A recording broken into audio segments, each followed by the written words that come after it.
Ms. Jatanya Kandari, Deputy CIO of Solutions and Multi-Asset at Morgan Stanley Investment Management. Solutions are very important, so congratulations on that. I wonder what your take is on this AI race, because all of a sudden the narrative is shifting from a monopoly story to an open ecosystem. Is that the case?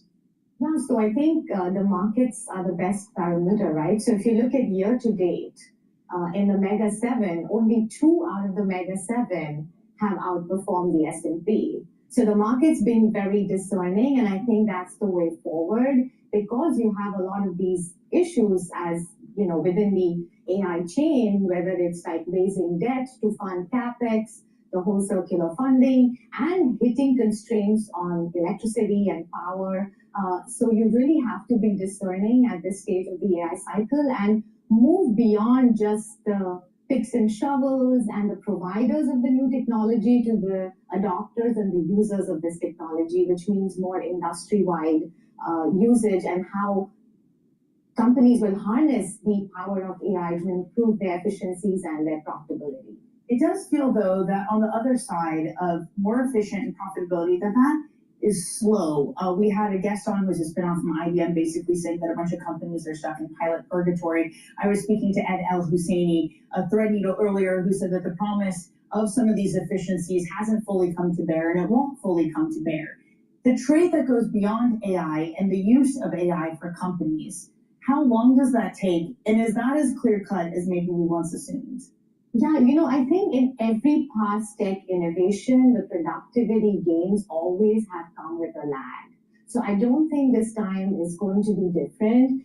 And I know, you know, there are two schools of thought. One is that the usage and the uptake has been very slow. And another one that is, yes, you know, it's pilot stage. The delta of change is positive.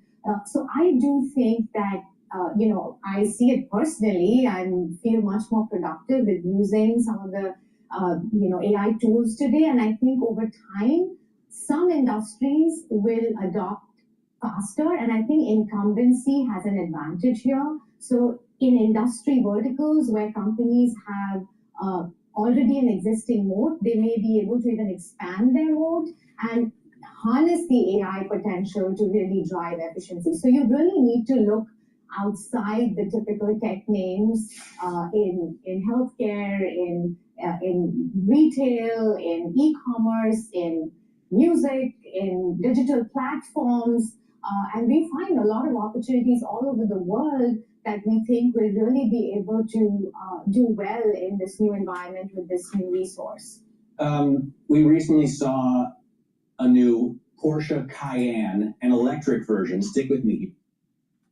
Hello, my name is DrPaulCottrell. We are live streaming on Rumble, on YouTube, and on my website, the-studio-reykjavik.com. I will set up the simulcast for X Spaces shortly here. Thank you for joining. Please subscribe to all my channels. I have channels on YouTube, Brighteon, Bitchute, and Rumble. You can follow me on Substack, Patreon, Buy Me a Coffee, TikTok, X, and GETTR. All the links are in the description of this video and all my videos. All these videos are for free. I don't put stuff behind a paywall. Please help support the work by donating. You can donate through Stripe, PayPal, or Buy Me a Coffee on my website, the-studio-reykjavik.com. Just go to the homepage. The links are there for you to donate. Please help support the work that I do. All this is for free. In addition, you can be a paid member to my Patreon and Substack channel. Again, all the videos and all the content is for free, but by being a paid member, you're helping support the channel. I greatly appreciate it. I think it's important for the news coverage to be open sourced and to give an opinion of how the financial markets are happening and how to benefit from it or how to navigate through the tumultuous times. I think that should be for free. So please help support the work by donating. I also have great products on my website. I have ebooks talking about artificial intelligence, endocrinology, also about finance, so in genomics. So please take a look at those. In addition, I have great supplements, very high quality, that if you stack them the way I tell you to stack them, you will slow down the aging process and boost up your immune system and get healthy. It's a holistic approach. It works. This is something that I've been doing for a very long time. Now, I also have course material on immunology and pulmonology that you can learn from. Lots of videos, lots of PDFs, only for $50. You get a unique password. You log in as many times as you want. You learn at your own pace, and you learn how your respiratory system works, and you learn about how your immune system works. And this way, you're learning how the body functions, and you're reducing that power dynamic between your physician and yourself. See, when you go in and see a physician, usually the patient doesn't know much about how the body works. And unfortunately, some of these physicians can take advantage of that. It's important to reduce that power dynamic, reduce that gap, and know about how your body functions. And that way, you would have been able to navigate through 2020 crisis much better and ask the right questions. That's the reason why it's so important to go to my website and learn the material. All right, so thank you for joining. I greatly appreciate it. Please go to my store, the-studio-reykjavik.com, and get some of the great supplements. Before we start going over the news, I'm just going to talk about a couple products here. Get the Cleanse, it's 30 parts per million, or Max 35, which is 35 parts per million. Take a teaspoon a day, every day. Swish it in your mouth, gargle about 20 seconds, and swallow it. This will help the health of your oral cavity and your oral pharynx, which is the back of your throat. Maintain the mucosal barrier, help the health of your epithelial cells. This is super important to boost up your immune system. In addition, if you're not feeling well or someone around you is not feeling well during, let's say, the fall or winter season, take a tablespoon or two each day until it's all clear, and then go back to your maintenance dose, which is a teaspoon. But do it every day, super important. And when you're boosting up your immune system, you're slowing down the aging process, because more often that you're sick, the faster you age, all right? So that's a real important concept to understand.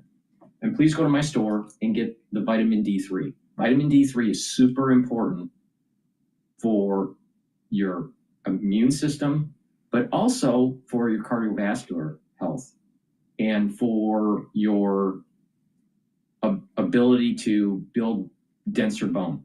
All right, how it works. Vitamin D3 is a cofactor for gene expression. So your cells will perform better. When your cells are infected, they need to go into apoptosis, but sometimes an infected cell overrides the apoptosis pathway.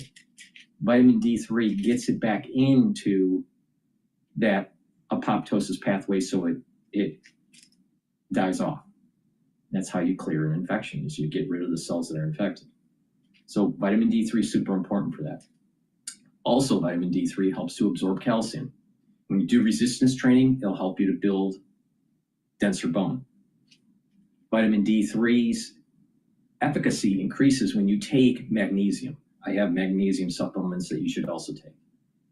In addition, vitamin D3 will help the cardiovascular health, because if you couple this with K2, the MK7 molecule, then what will happen is that it will help to pull some of that calcium depositing around plaque at the vascular level and reduce further calcium depositing.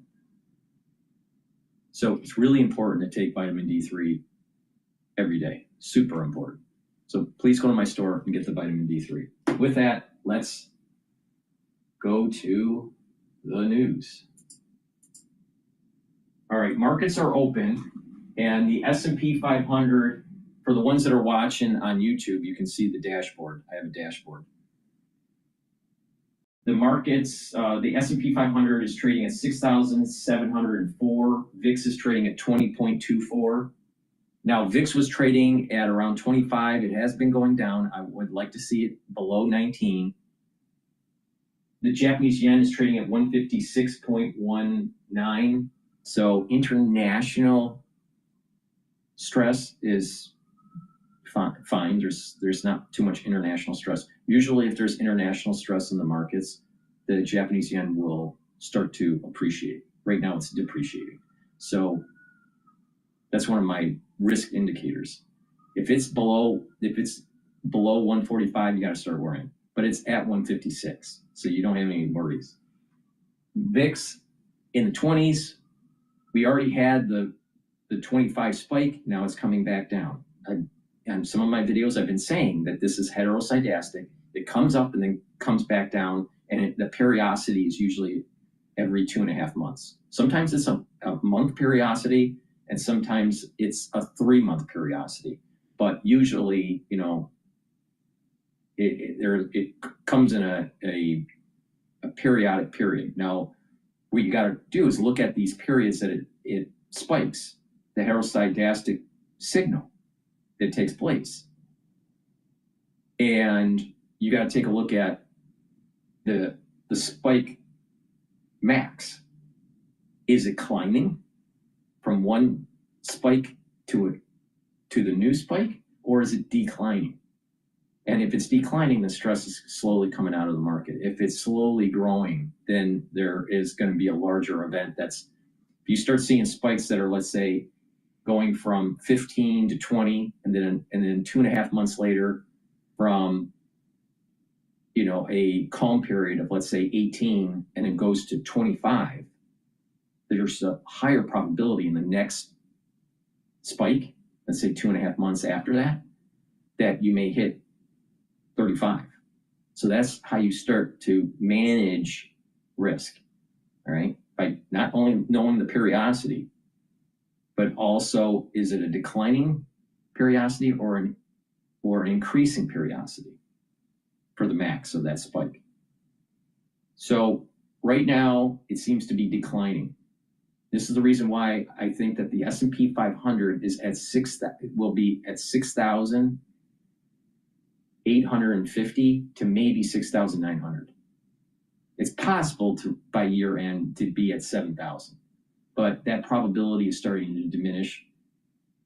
You know, we only have about 4 weeks left of real trading for the year.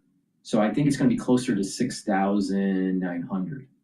But the headwinds are anything that comes out of the White House dealing negatively about tariffs, some sort of war spike that might take place. We may see a little bit of a market sell-off if we hit Venezuela, or something happens in the Middle East, or something happens with Taiwan, or further escalation. But I don't think it'll escalate in Ukraine. I think it's just pretty much going back and forth, but I don't think there's really an escalation. Do I think that there's going to be a peace agreement anytime soon in Ukraine between the Ukrainians and the Russians? No, I don't think so. I think they'll fall apart, because I think they had a 28-point plan or a 26-point plan, and then it turned into a 19-point plan, and Zelensky's flying in to see Trump to talk about, you know, his perspective. Nothing's going to happen. You know, I don't think any peace agreement in Ukraine anytime soon. But those are some of the headwinds. But I think there's a high probability of getting to 6,850 to 6,900 by year end. Now, Bitcoin is trading at 86,500 right now. I personally think the Bitcoin market is manipulated. There's not enough liquidity. I don't think there's enough individuals that are buying the coin, a full coin, because they don't have the capital. And yes, you can buy fractions of a coin, but that's not going to move the needle. I don't think there's enough. There's a lot of institutions that started wrapping ETFs with Bitcoin. And so the way it's set up is that they would buy Bitcoin. Well, the last sell-off, many people have left those ETFs. So if you're leaving the ETF, even if Bitcoin is going up, the funds aren't there really to be major purchasers. So who are the major whales buying this stuff? Well, it's not the retail investor because they don't really have the capital. The institutions through ETFs is starting to dwindle because their funds are starting to have outflows. So it's whales like Strategy or early adopters of buying Bitcoin or mining Bitcoin that may be purchasing, but I just don't feel that it's a liquid market. It's kind of similar to how homes are. It takes a while to sell your home, usually, right? And you really don't know what the price is. It can be a lot less because it depends on how many buyers you may have, what's going on in the economy, what's going on in your neighborhood, right? You can't, in a stock that's publicly traded, you can buy and sell easily because you're going to a broker, you're an online broker or whatever. You're going to a middleman or some sort of broker, and you can do this transaction very quickly within seconds. But when you try to sell your home, it may take months, sometimes years, sometimes days, but you don't know. It's not as liquid. A home is not liquid. It's not a liquid asset. Now, Bitcoin is better in terms of liquidity than a home, but there's also a lot of volatility. You don't know what the price is, right? Because you do have clearinghouses. So you can transact with your coin quickly and close out, right? But the thing is that there are big whales that are moving the market. So they could do a sell-off, it goes down, and then they buy again.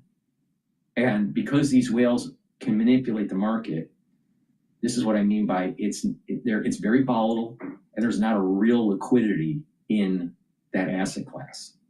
I thought that what would happen with Bitcoin is the liquidity would improve with the ETF wrappers. That's not what's happening. So 86, could it go up to 100? Yeah. Some people are saying it's bouncing off the channel. There's a channel, there's an upper channel and a low. There's a channel that this thing's been oscillating in. And when that big sell-off happened, it hit that channel and now it's bouncing up. The thing here is that you're starting to hear a lot of negative news about people closing their accounts with JP Morgan, with Bitcoin, certain whales with Bitcoin are being forced to close their account with JP Morgan. I don't know all the details, I really don't care. But the thing is that you have accounts either voluntarily being closed by the client of JP Morgan or forced accounts being closed by JP Morgan because of know your customer regulations. Now, you have that issue. You have Strategy or MicroStrategy. You have Strategy that's a major whale.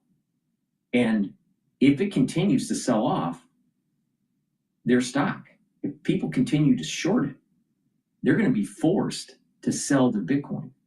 When they start selling their Bitcoin, even if they titrate it in, that means there's more supply of Bitcoin on the market. The price is going to drop. So it's an unstable asset. Now, people that are young, they haven't learned, they don't know their history, they haven't gone through a Lehman crash, they didn't go through dot-com bubble, they didn't go through really understand the dynamics of the COVID era of trading, right? So a lot of young people, they think that it's just going to go to the moon. Well, you're missing a major point here. What country would abrogate their authority of minting their own currency? There would be a war that would happen before that happens. So this idea that it's going to be decentralized and you're going to be able to get rid of central banks and all that, it's all BS. It's never going to happen. Now, will there be a digital dollar on something like a blockchain? Yeah, absolutely. And the Federal Reserve is going to control it. So you don't really need Bitcoin. So it's really a asset that's really a virtual asset that has high volatility that people trade. So it's more like gambling than actually a store of value. Store of value, you can't have a store of value for a currency like let's say Bitcoin. If someone's using Bitcoin to store value, you can't because it's volatile. Just a couple weeks ago, it was 100 and some, 100 plus, 104 or 105. Wasn't that long ago where it was 122,000. Now it's at 86,000. That's not a store of value. Currencies don't fluctuate that much. And that's the reason why certain currencies are better stores of values than others, because of exchange rate issues and the economy of a country and all this. But if someone's saying that for a store of value, that Bitcoin is safe, they don't know what they're talking about. It's not a store of value. Could it appreciate? Yes, just like any other high beta stock. Now, Bitcoin also seems to be tied into the stability of the equity market, especially with the Mag 7. If the Mag 7 starts to falter with an AI burst, then institutions and portfolios are going to need cash. They are going to shed their high beta positions. And Bitcoin's going to be one of them. So I'd be very careful on what you do with Bitcoin. It's not a liquid market. It's manipulated by whales. The ETF wrappers are not working properly. They're getting a lot of tracking error. And I've been watching this for a while now, all right? It's not safe. The problem with MicroStrategies potentially could go bankrupt. That doesn't mean they're going to go bankrupt tomorrow, but if you have another major sell-off, what happens if Bitcoin, if people are like going, okay, it's sold off, now we're going to buy, it's going to hit to 100, now we're going to short it again. If you take a look at a fib sequence on Bitcoin, the support level was, I said, this was just a few videos ago. I said a support level of 82,000. The next support level is 61,000. All right. Well, it bounced off of that, and now it's moving up a little bit. But it's not stable. What happens if there's another sell-off in the equity market? What happens with what's going on in the news with NVIDIA? A lot of people are positioned in NVIDIA. What happens if NVIDIA starts to go down because of the move that's going on with TPUs, with Google?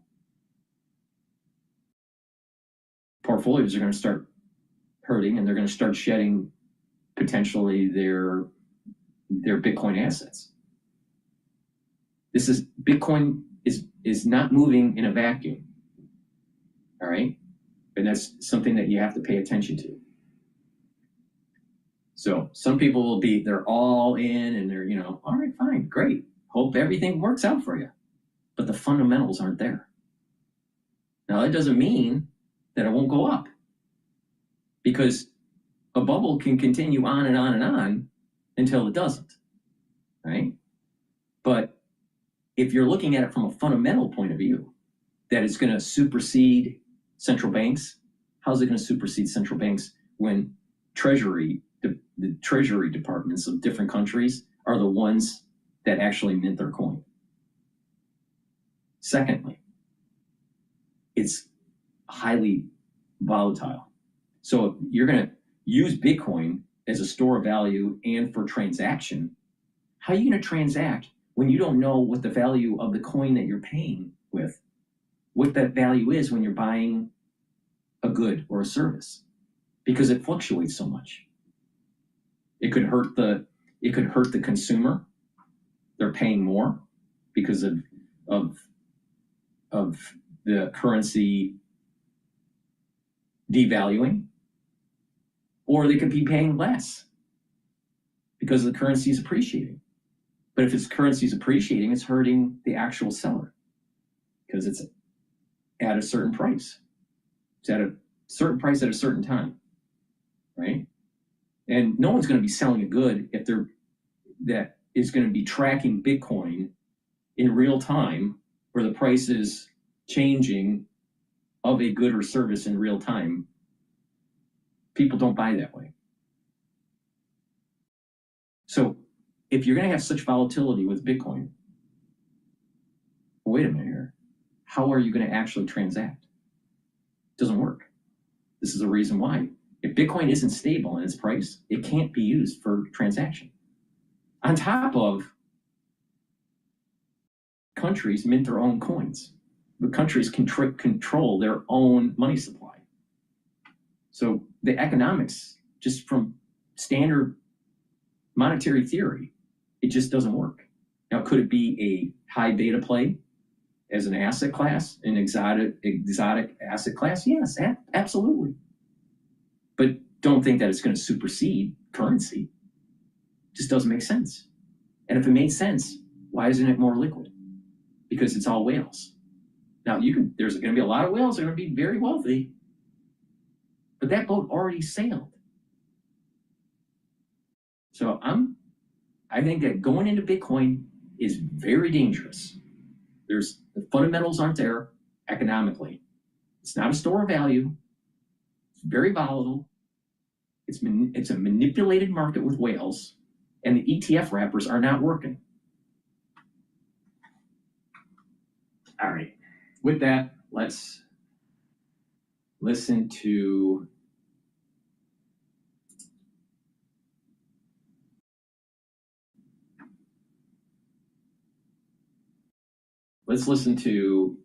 MS Now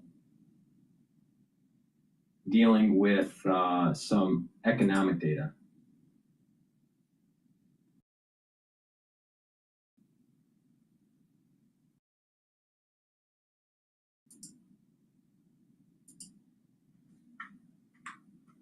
When do we really see the engine of the economy start to take off? Well, some of it's already started, Sean, but some of it is going to take a long time because we inherited a disaster. We inherited the highest peacetime debt and deficits in the history of the United States of America. We inherited the worst inflation crisis in at least the last 40 years, and I think probably longer. I know that there are a lot of people out there, Sean, who are saying things are expensive.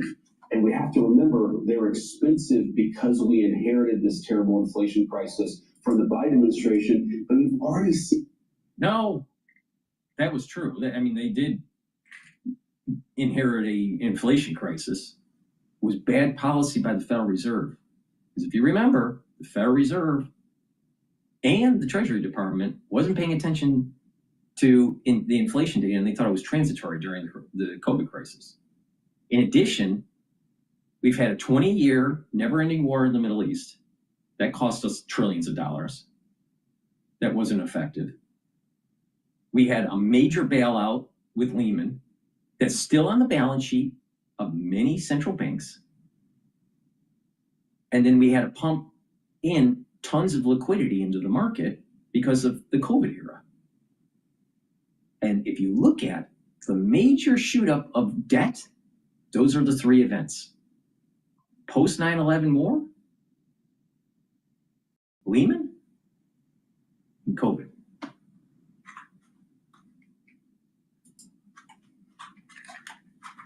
Signs that things are getting better. The price of eggs has gone way down. The price of energy has gone way down. The price of gasoline has gone way down. And as we know, when the price... The reason why price of eggs are down is because we're killing less chickens because we're past the bird flu issue. The reason why oil and gasoline are lower is because Trump basically said, hey, wait a minute here. Saudi Arabia, help us with bringing down the oil prices. And we'll do some deals. We'll sell you some weapons. We'll help build up your society post fossil fuel. We'll do some business. All right, Mr. President.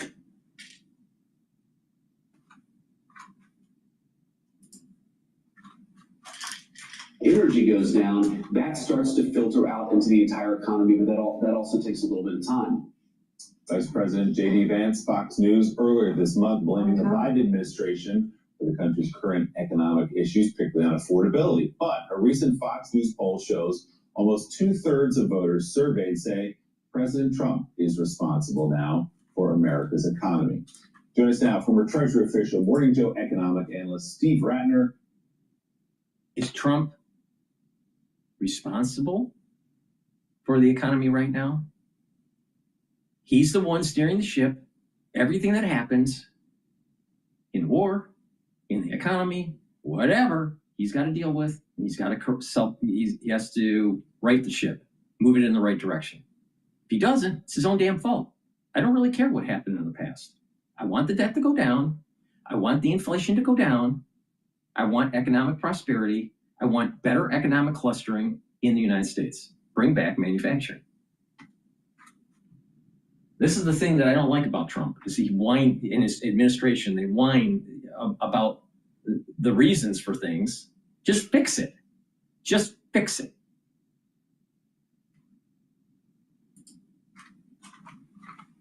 With his charts on the state of the This economy. is a triumphant return Look at this. for Steve Ratner, the Yes. New York Times bill. Yes, the prodigal son returns. Steve, I like you your worked here, what, 45, 50 years ago? I started here almost exactly 50 years ago. Wow. 50 years and a couple months ago, I came here as a cub reporter, That's so cool. covering Metro, down on the third floor. For the New York Times. For the New York Times. This is old New York Times New York building, Times. and you were here, and you worked on the same floor as Willie's dad. Yeah. I worked on the same Oh, floor as wow. Willie's dad, and when I was 23 years old, and it was a cool experience. You came in, you typed your copy on an old-fashioned typewriter. You yelled copy, and somebody came and got it, but you could only submit it one page at a time, so Oh you my couldn't go back and God. change anything. And then it got set in type on the fourth floor, which was the composing room in what we call hot type, the old line of type machines. Then I went down to the basement and got printed on presses down in the basement. Meanwhile, we would finish our stories around 6:30 or something like that because we had a deadline. It wasn't a 24-hour newspaper. And then we'd go downstairs out the back door, go to Sardi's, hang out at the bar.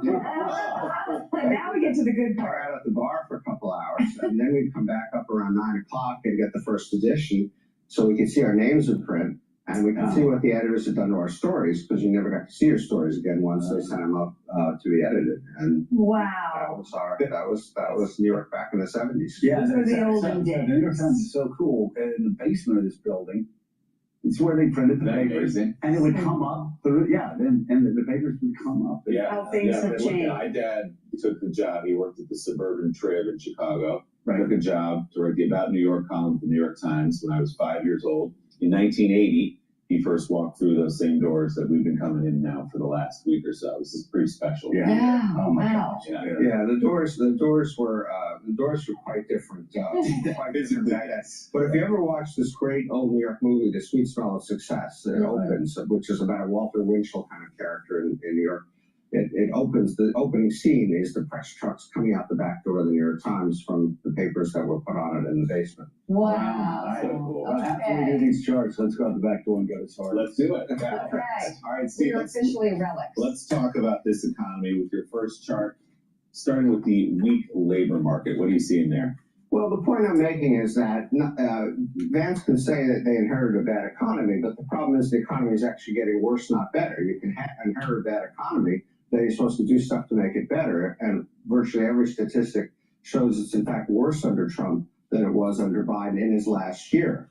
So let me give you, all right, this is a news announcement that just came out. NVIDIA shares fall about 6%, erasing more than $240 billion in market value. This is just off of the news of the TPUs being used from Google. Now you got to remember, portfolios are managed, all right? They have different stocks in them.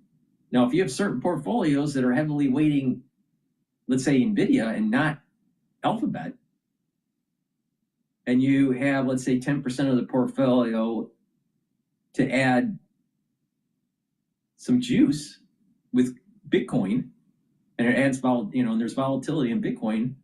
See my point? There may be another market sell. Bitcoin doesn't move in a vacuum. People need to pay attention to this. I've been trading for a very, very long time. I've been trading financial markets for, when you compare to some of these younger people that are playing Bitcoin, before they were even born. So, you know, I've seen a lot. I've seen a lot in the last 30 years of looking at the financial markets. And you know, these 20-year-olds that are trading, they don't understand what they're doing. They don't understand what they're doing. They weren't even born. So some of them weren't even born when 9/11 happened. And they barely could remember what happened during Lehman. And another thing, retail is going down. Abercrombie shares, oh no, Abercrombie went up. Never mind. No, Abercrombie went up. Retail data actually came in worse.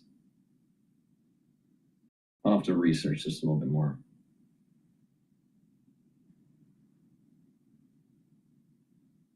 So, but the point here with NVIDIA is that what happens with the Mag 7 is going to affect the equity market. And it's going to affect certain portfolios depending on where they're weighted in that Mag 7. And a lot of these portfolios have spiced it up with Bitcoin. Be careful. I'm telling you, be careful. Doesn't move in a vacuum. All right, back to the economy. The real economy. Take a look, for example, in payrolls growth. You can see under Biden, we averaged about 170,000 jobs a month. And under Trump, it's dropped to something like 77,000 jobs per month.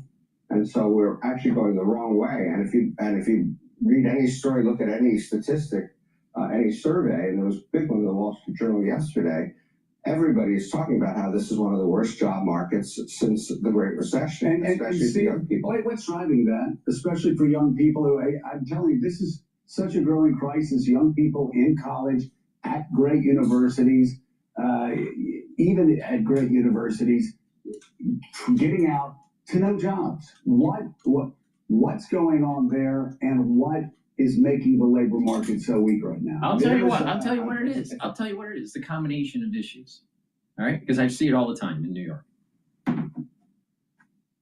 What does a person that actually gets out of college, 4-year degree, undergrad, know? They don't know anything. Oh, they're going to go and work in, they don't know anything. Compared to a person that has 3 years experience, 5 years experience, or 10 years experience.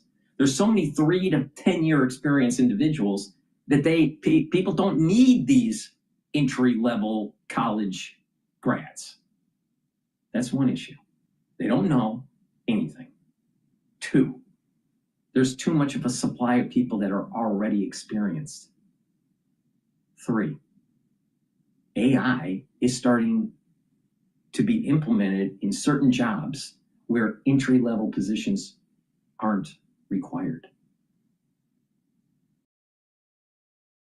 Another issue is that the skills, a lot of the students, even coming from elite universities, they don't have the skills to actually translate to what is needed in the workforce.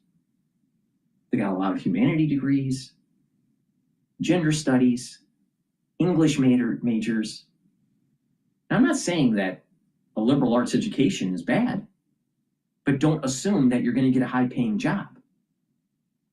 And last, college now is a high school diploma. So if you want to get anywhere, you got to have at least a graduate degree just to open up the door. Now let's see what the economist has to say.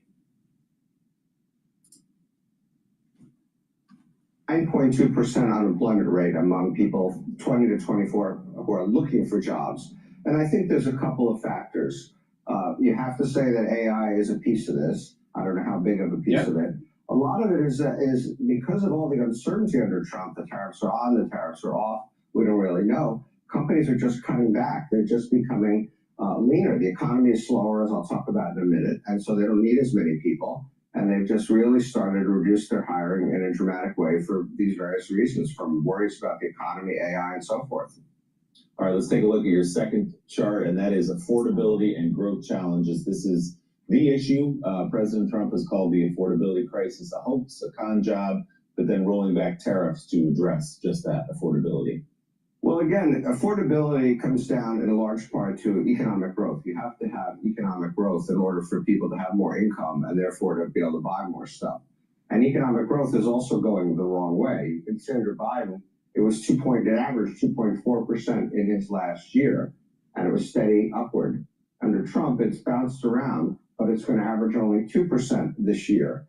And even the 2% that Trump is going to get is heavily driven by all this AI spending on data centers that you've been reading about and talking about, which obviously have nothing to do with him.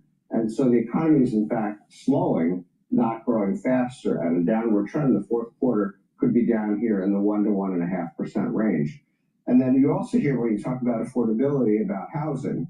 And so housing starts, which is what we need more housing, obviously, for people to be able to afford them, have dropped. And you can see what they did under Biden, and you can see down here under Trump, they are lower. And so we're building fewer houses. And so Vance can talk all he wants about inheriting a bad economy, but what you have to be able to do is then make the economy go the right way, even from whatever you get, rather than going the wrong way. And right now, it is going the wrong way, and especially on jobs and affordability. All right, in your third chart, Steve, we're looking at inflation, which has been persistent in part because of the tariffs. Exactly. And so again, they talk about inflation, and they talk about, and he said it in that clip about he inherited the worst inflation in 50 years and all that kind of stuff.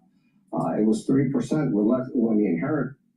Inflation, in part by tariffs. Maybe if you take the full basket of goods that have been imported, maybe a third of the price has gone up. A third of let me rephrase it.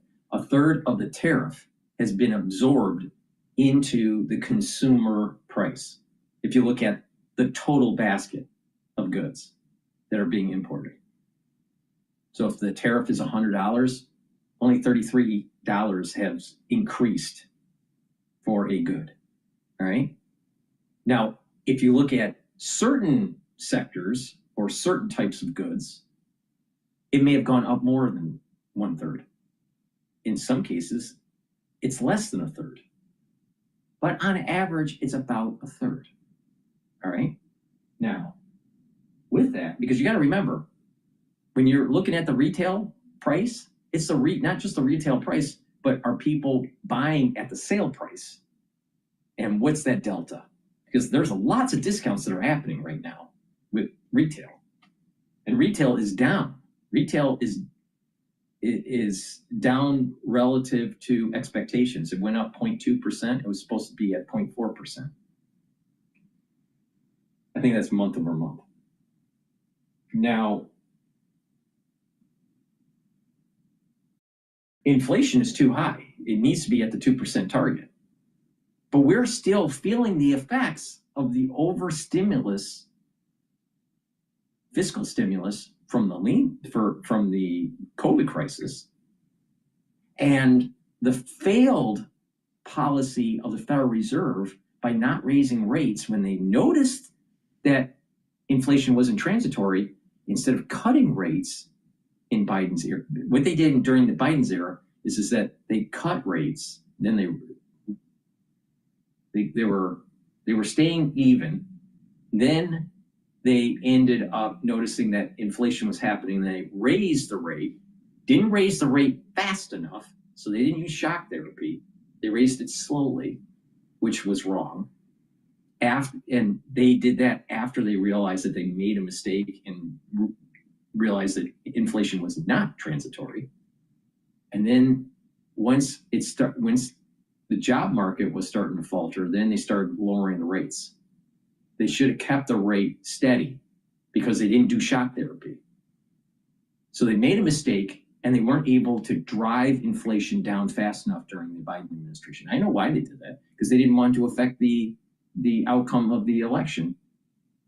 Because if they raised the rate fast enough, it would bring prices back down and cause a recession, which was what needed to happen.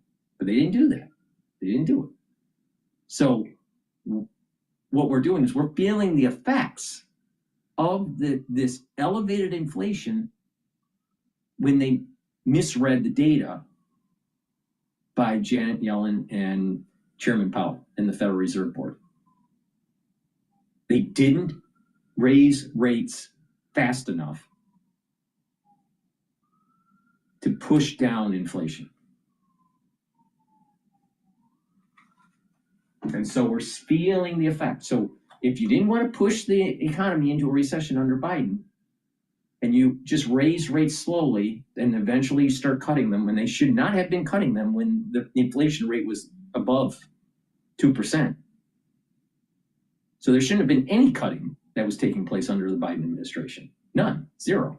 Should have been only going up or steady, but not down. So by bringing it down and not doing shock therapy when they needed to, we're feeling the aftershock of that.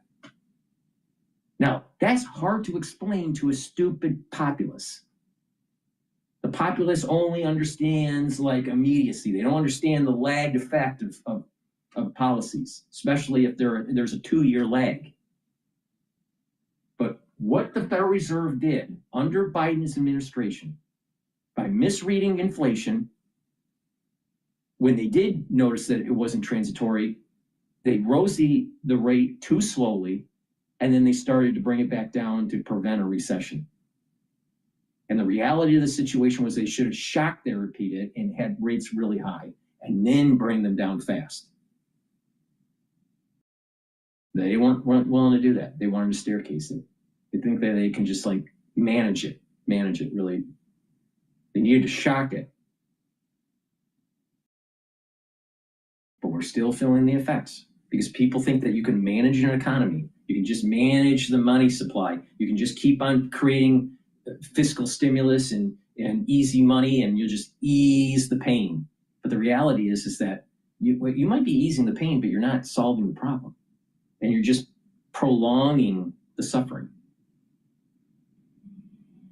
See, if they did the shock therapy, if a recession happened under the Biden administration, we would be in an upcycle now. But what we're doing is we're slowly landing down with the economy because of this high inflation that we had during the Biden administration. And inflation is still too damn high. And the Federal Reserve is getting pushback from Wall Street to lower the rates. The average citizen is in debt, so they want the rates lower. They don't realize by lowering the rate, you're increasing the inflation problem. And that's the reason what's happening. This is an aftershock of COVID. This is the financial aftershock of COVID. Just like there was a financial aftershock right after Lehman and the mismanagement of the economy. It took years to recover the economy. Years. And I would say that we're still in the effects of Lehman.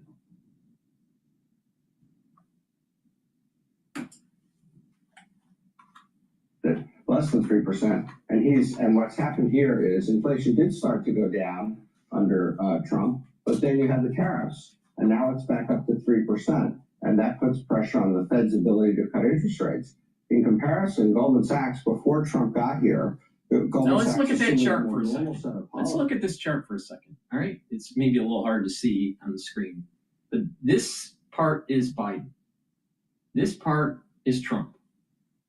Okay, and what you normally have is up and down, and we're talking about a scale for Biden anywhere from 2.5 CPI inflation annualized to 3.5, and this is between January 2020, they're only showing one year of data for Biden, not 4 years of data.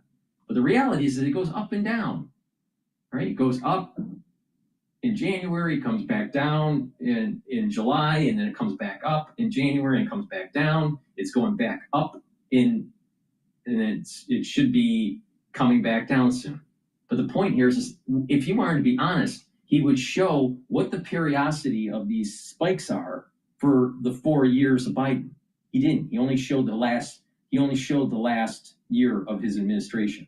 So he's cherry picking the data. it's always going to have this up and down, up and down. And what was the reason why it went from 2.5 to the 3 under Biden from July to January? Why? He automatically assumes that the jump from 2.5 to 3 is tariff.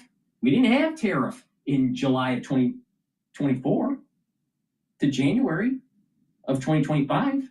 We didn't have tariffs there, but it went up from 2.5 to 3 for CPI. Well, go to April 2nd to July data. July, August, I don't know what his data set here is. So let's just say it's September data set, whatever it is. But, from what caused this jump up? Because there's a natural periodicity of oscillating between 2.5 and 3. Why does he automatically assume that it has to be the tariff? It could be just the natural economy fluctuation. And it would be shown with the data set showing 4 years of Biden. What about showing also the 4 years of Trump? Why don't you show a larger data set to see this periodicity? Because he's cherry picking. Why did he cut the data right at January 24? Because he didn't want to show the high CPI inflation rate of the Biden administration in 2022 and 2023, where we had a problem. Cherry picking the fucking data. I don't know how to respond to that. But inflation will be down at 2.2% at this point. And in fact, because of the tariffs and everything else Trump has done, it's back up to 3% and growing at the moment. And all of that put together. Goldman Sachs projection. He's using a Goldman Sachs projection. At 11 in November of 2024. Really? When I was managing a portfolio, and we had some people come into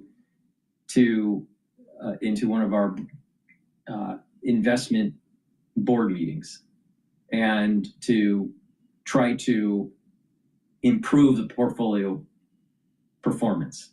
And we listened to these people from Goldman Sachs. They were total idiots, total fucking idiots. Do not trust people from Goldman, and do not trust people from McKinsey. They're idiots. Now, look at this. Look at this. Goldman's projection, all right, they were basically saying, well, there's going to be, with the Federal Reserve lowering rates, that, and inflation is going to come down, let me rephrase that. Goldman was basically thinking that as we recover out of COVID and the economy starts to become more robust, the inflation will start to go down. And they were probably also seeing that Trump was probably going to win, because this was in November 1st. So the election didn't happen yet. And so they were probably thinking Trump will probably win. The economy, you'll have this activity in the economy because of Trump, and therefore inflation will start to go down. That's probably how they made their model. All right, but the reality is that their model doesn't show the periodicity of the spiking that's taking place. If you take a look at a longer data set, you're going to see these spikes that happen. Goldman showed that their projection was like, well, it's going to go to 2, and then it's going to come back up to 2.5. So they did show a spike, but then it's just going to stabilize at 2.5. So it's inflation data, CPI data. I don't think it just oscillates so tightly at the 2.5 range. It's ranging from 2.5 to 3, 2.5 to 3, 2.5 to 3. There's a periodicity. So my point here is that he doesn't know for sure that it's a tariff, because you have the same periodicity that's taking place in July of 2024. We didn't have any tariffs then. Once again, this is a classic example that Goldman Sachs doesn't know what they're doing. They're not projecting properly. And the thing is that if they kept on projecting that the Federal Reserve was going to lower rates and you're above 2% inflation target, don't you think that's going to be inflationary? I mean, standard economic theory says that. Maybe Goldman Sachs doesn't know standard economic theory. I don't know.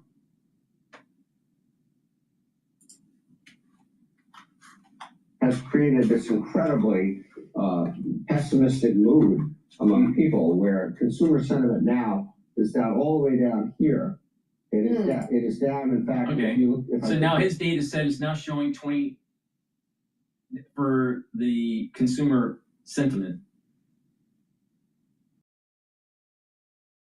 2018. All right. So it's so convenient to bring that data. He's covering Trump's administration and then all of Biden's and then Trump's administration. But why didn't he show the CPI the same way? Oh, because he's cherry picking. He's cherry picking the data. All right. So here in 2018 to 2019, before the COVID era, we were bouncing around 100 to 95, right? Maybe in some points in time, even 90.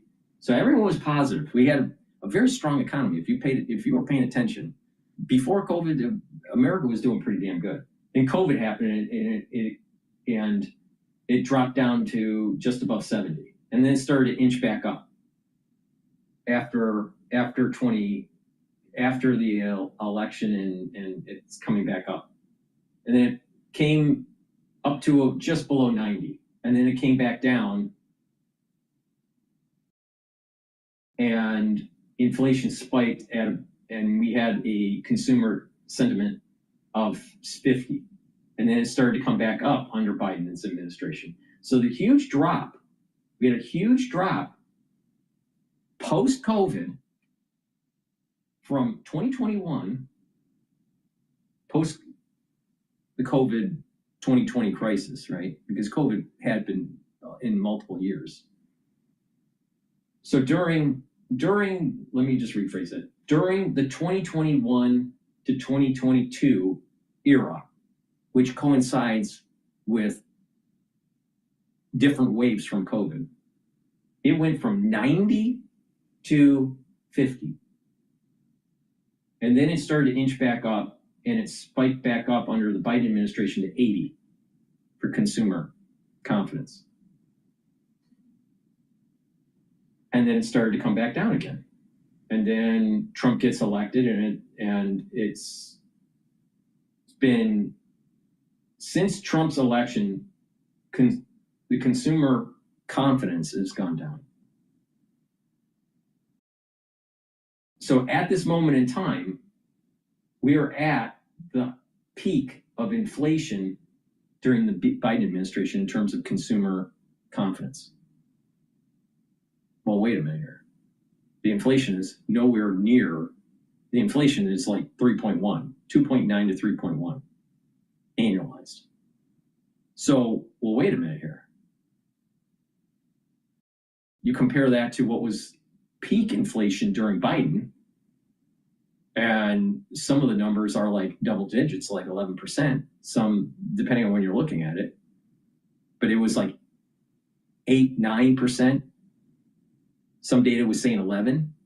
So whatever it was, but it was a hell of a lot higher. Even like, just give Biden the benefit of the doubt, it was 8%. 8 is a lot higher than 3% or 3.1% or 2.9%. So something more fundamental is happening here. Something more fundamental. Part of this may be Trump orange man bad syndrome. Another issue is that the tariff war, even though the price hasn't fully been absorbed in the products, and it's only roughly a third, people are starting to get worried about their jobs. And that's because of AI. That's because of, businesses aren't hiring. So there's a different mood in the economy. All right. Now, Trump is on the watch, and he needs to pay attention, and he needs to fix the problem. And he needs to bring that up. Is the consumer sentiment too low for Trump? Absolutely. It's a major problem.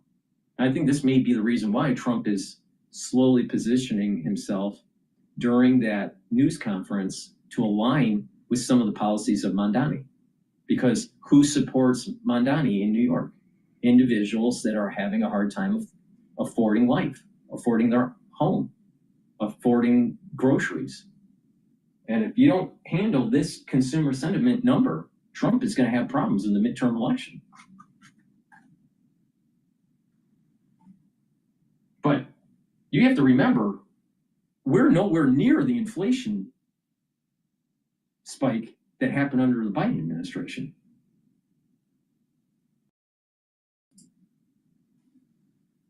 So the recovery should be better. Down to levels of the great financial crisis. Oh my In God. terms of how people feel about this economy. They are unbelievably negative about this economy. And so, as I said, Vance can talk all he wants, but if it had gotten better, we've now almost a full year into the Trump administration. If it had gotten better, you'd think people would start to recognize that and feel that. It doesn't show up in the numbers, and it doesn't show up in what people are telling pollsters and so forth about how they feel. I got shown that last chart. Yeah. He looked like he was dancing to Otis Day of the Night Animal. A little bit lower now. Yes. A little bit lower now. Dancing touched his toes. It's a morning exercise. You see that? Dancing is not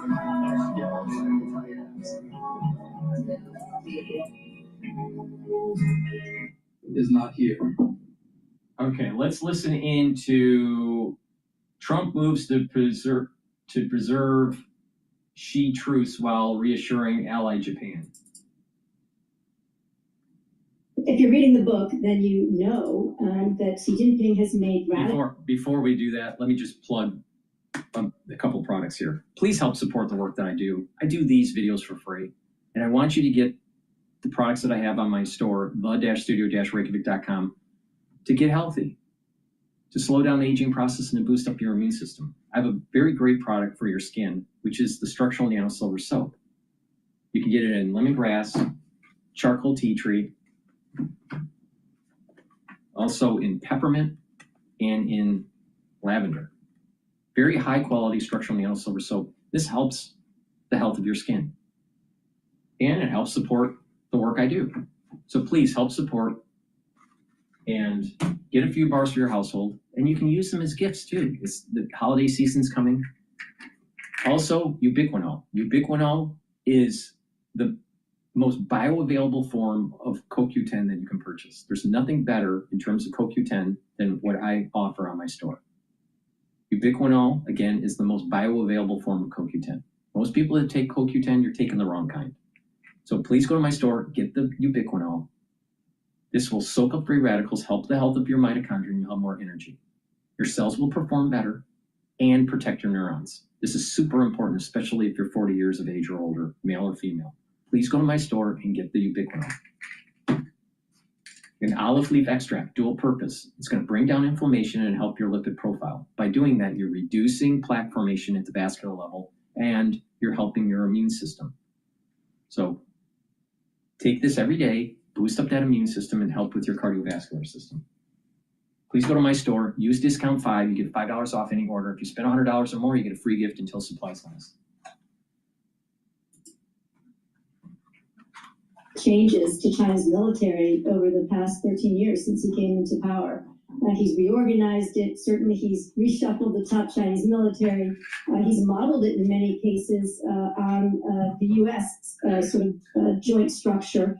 And he's certainly increased and advanced China's military hardware capabilities. So he's transformed. He's been a transformative military leader. That being said, of course, we've also watched these purges of the senior military leadership, most recently at the fourth plenum. And it's very unclear, the readiness of the Chinese military, certainly at the top, to take any kind of military action moving forward.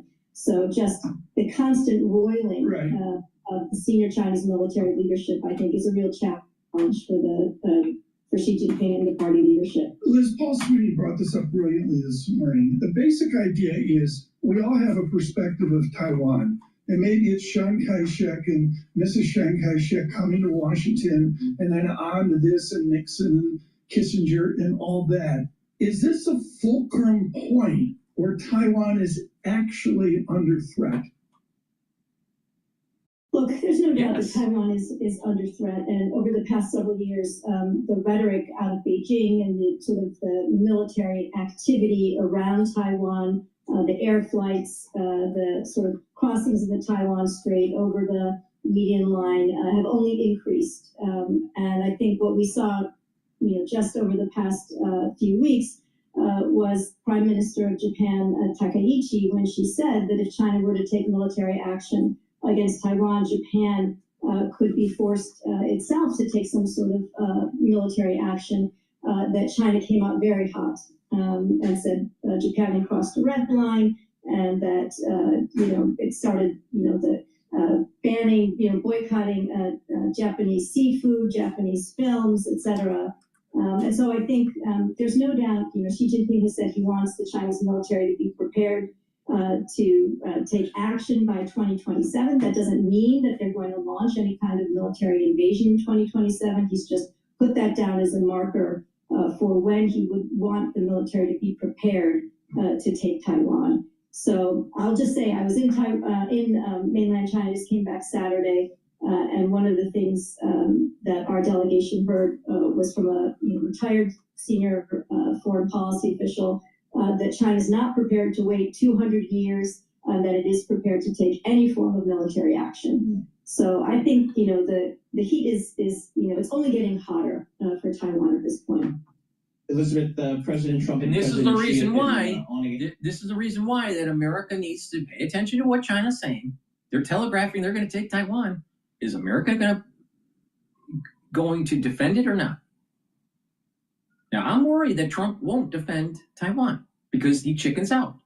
I'm worried about it because I think that Trump isn't paying attention to the importance of making sure that we have hegemonic projection in Asia.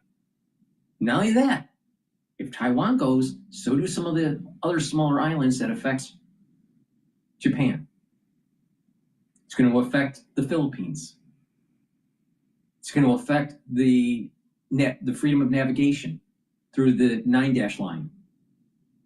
And I'm not sure if Trump is smart enough to really understand that a failed policy with not defending Taiwan is going to heavily affect the United States. Now, what probably will happen is that whoever the next president is that's when the actual kinetic event takes place.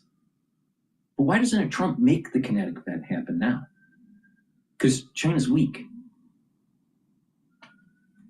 Because he wants a Nobel Peace Prize. He'd rather have a Nobel Peace Prize than actually have hegemonic projection of the Pacific. Now, do you think that we have this amazing economy and stability for our country because we have hegemonic projection or because we don't have hegemonic projection? I mean, you have to pay attention here. If we lose it, we're going to lose the viability of our own economy. And this is lessons learned during wars with Greece and the fall of Greece. It's also dealing with the wars of Rome and the fall of Rome. You have to maintain your hegemonic projection. Now, America first. The reality of the situation is America first as long as you're maintaining your hegemonic power. America first and being a pacifist, America first and only dealing with domestic issues is going to lead to the destruction of America. And so a domestic policy of an America first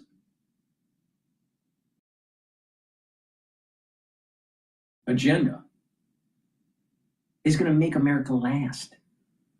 America first is going to make America last. Why? Because most of the people that are for America First are pacifists. They want to be insular.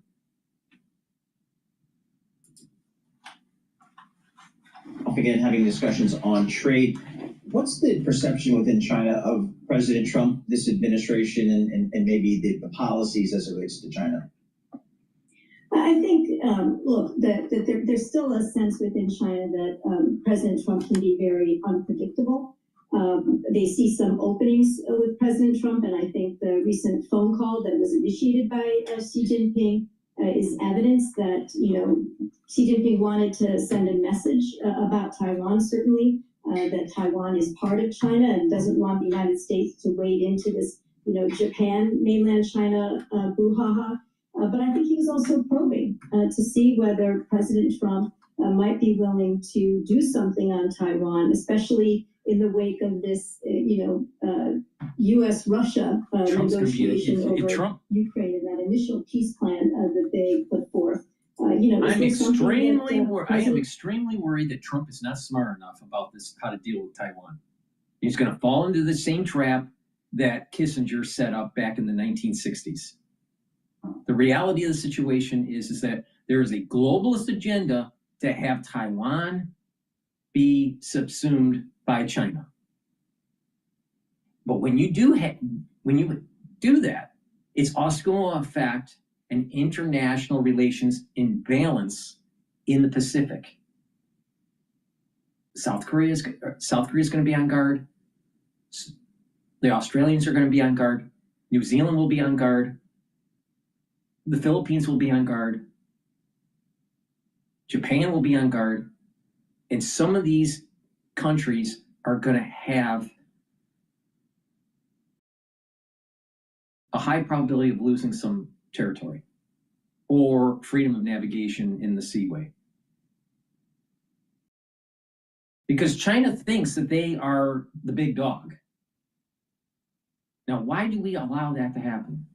Are we going to let Trump allow for China to be the big dog or not? Are we going to allow the CCP with their communism or one-party rule, top-down government, be the victor here? That's the issue that I have with Trump. He'll pick peace even though it's going to be harming the United States. Hitting Venezuela is no big deal. No big deal. Even hitting Iran was no big deal. Going after China, that's a real war. And Trump's not going to do it because he's a chicken.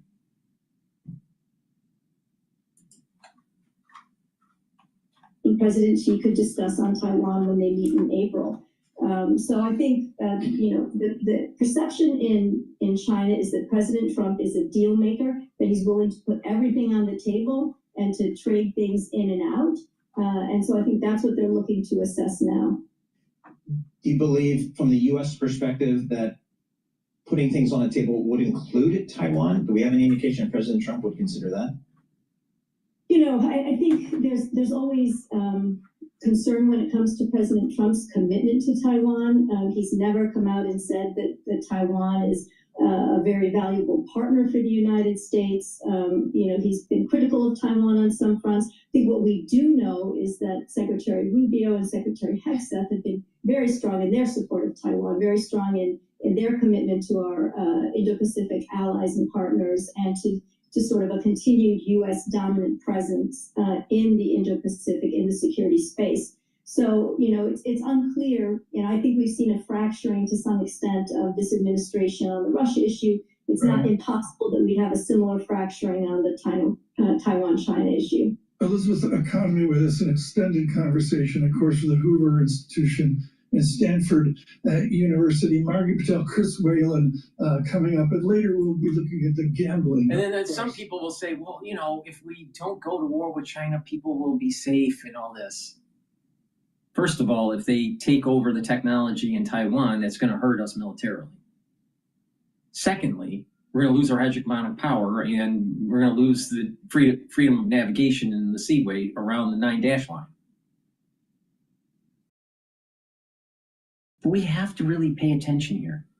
American citizens have been living too high on the hog. They've been living in this relative peace, free from real conflict. I think it's time for American citizens to actually pay the price of freedom.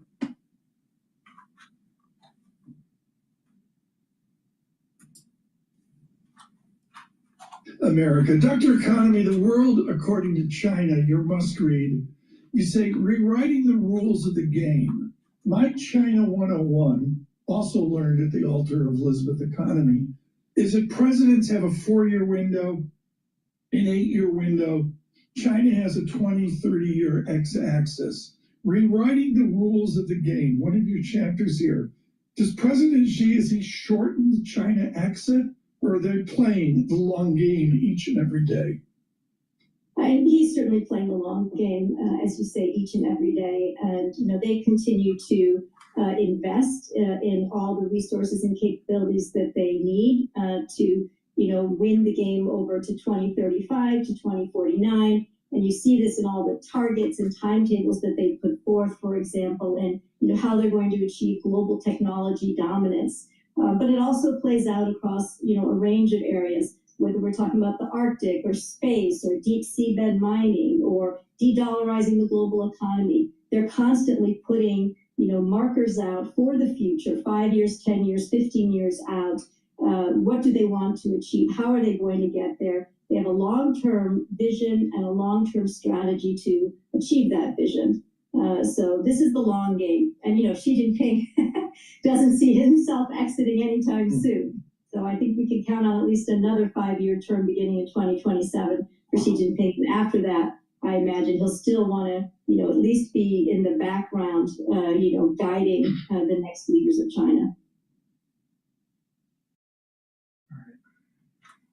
Save on new appliances at Best Buy. Unbelievable. I'll tell you, I'm worried about Trump. Sometimes I think he makes some big errors. Please go to my store, the-studio-reykjavik.com. Get the heirloom barley. This will help to detoxify your body, bring down inflammation, and soak up free radicals through superoxide dismutase. This is a month supply. Take it every day. And what this will do, by bringing down inflammation and detoxifying your body, soaking up those free radicals, you're helping the health of your vascular system. You're boosting up your immune system. You're also helping with your brain function. By bringing down inflammation at the brain level, you're helping the health of your neurons. If you have chronic inflammation on your neurons or around your neurons aren't as healthy and they can degrade. And eventually you start having problems with memory and cognition. So it's important to take this every day. Digestive enzyme complex helps to reduce the load on your pancreas. When you get older, your pancreas doesn't function as well, no matter if you're fit or not. It's important to help the health of your pancreas. Take the digestive enzyme complex. This has the enzymes to break up the carbohydrates, proteins, and lipids, and to ease the digestion, reduce the load on the pancreas. That way you can absorb your nutrients. This also has bromelain, which helps to break up clots, and this has the proteolytic enzymes to break up glycoproteins. That's super important, especially for the fall and the winter season. All right, this is the reason why I said take the digestive enzyme complex in 2020. All right, and you know what happened in 2020. Get the complete multivitamin. This is easy to digest, and with these multivitamins, what will happen is you'll have the cofactors for enzymatic activity. So your enzymes are going to perform better, your cells will perform better. When your cells are performing better, your tissues and organ systems perform better. So this is a foundational supplement. So take this every day to help slow down the aging process. And stack it with a good probiotic. I have a powder version and a VeggieCap version. Take the probiotic every day. That's going to help with your gut biome, help with your immune system at the gut level, improve the communication of your gut and your liver. That's going to improve your metabolism. You're going to be able to absorb your nutrients better. In addition, you're going to have better communication between your gut and your brain. You'll sleep better. You're going to get rid of that brain fog. You're going to be able to concentrate better. And with proper sleep, you're going to be detoxifying your central nervous system and consolidating memory. Please go to my store, get the multivitamin. It's easy to digest, and the probiotic.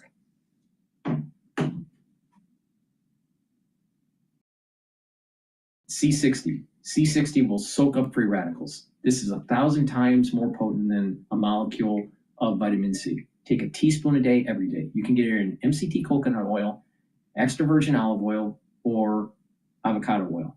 You can get it in a 2 ounce, a 4 ounce, or an 8 ounce configuration. It is cheaper per ounce with the higher ounce configuration. Take a teaspoon a day, every day. What this will do is it's going to soak up free radicals, boost up the health of your mitochondria. You'll have more energy. Your cells are going to perform better. Your organ systems will perform better. You're going to have a more robust immune system, better endocrine system. At the vascular level, you're going to be soaking up free radicals and reducing plaque formation. And at the brain level, you're soaking up free radicals within the neuron. The mitochondria will be healthier. Your neurons need lots of mitochondria. You're going to be able to produce those neurotransmitters, and your neuroplasticity will improve. And that means that you're going to be able to think faster, and you'll have better memory. So please go to my store and get the C60. This will also help with the basal layer of your skin. Within 1 year of taking this every day, teaspoon a day, you compare a before and after picture, you will look younger. It takes 1 year to do this. In addition, by taking this, in about 2 months, you're going to start feeling the effects of a better immune system, better endocrine system. You'll have more energy, and when you just have more vitality.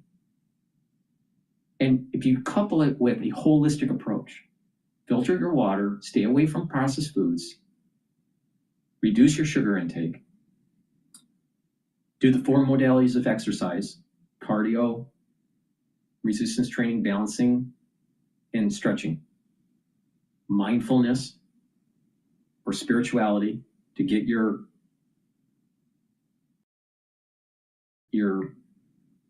nervous system into parasympathetic, so you're well rested, learning new things, challenge your brain, proper sleep. When you do these with the proper supplementation, you're going to radically slow down the aging process. And I've been doing this for a very long time. I've been tweaking a protocol and following it since I was 16 years old. Now, most people don't do that for that long. But the thing is that I've been doing this for a very long time. And through the decades, new supplements and new ways to take the supplements and learning the stacking, research coming out of geriatric medicine, research coming out of sports medicine, and understanding the aging process. When you couple that all together, and a lot has been learned over the last 40 years. And it's not just the supplementation, but the stacking and the coupling with this better lifestyle. When you do that, you're going to notice that your body is healing better. You're slowing down the aging process. And if you do happen to start having some issue, you heal faster. So if you want to have if you want more vitality in your geriatric years, less ailment issues,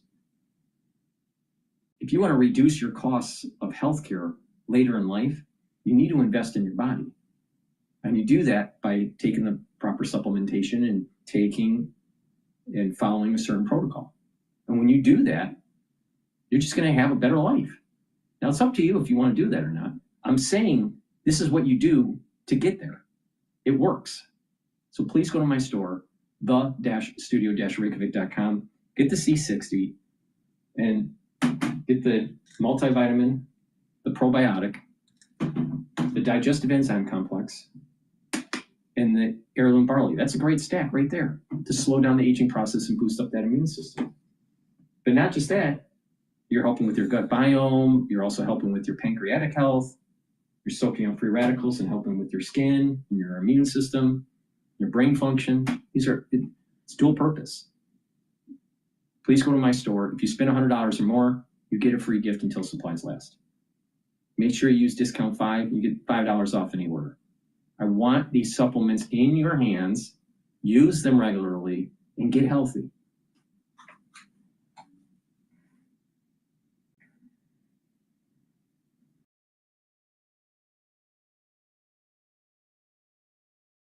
All right.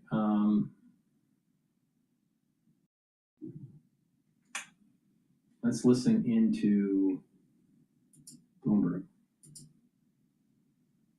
Have those premium products, and they're already going to need to offload older inventory with steep discounts. So you sort of have that turnaround compounded with these rising costs heading into the next year. So something for them to work on. Lindsay, I also want to ask you about Best Buy. The shares are up about 4.5% right now. And of course, this consumer electronics retailer had a beat and raise quarter. It looks pretty good, and it looks like it's on the usual strengths, sales of mobile phones and sales of computer equipment.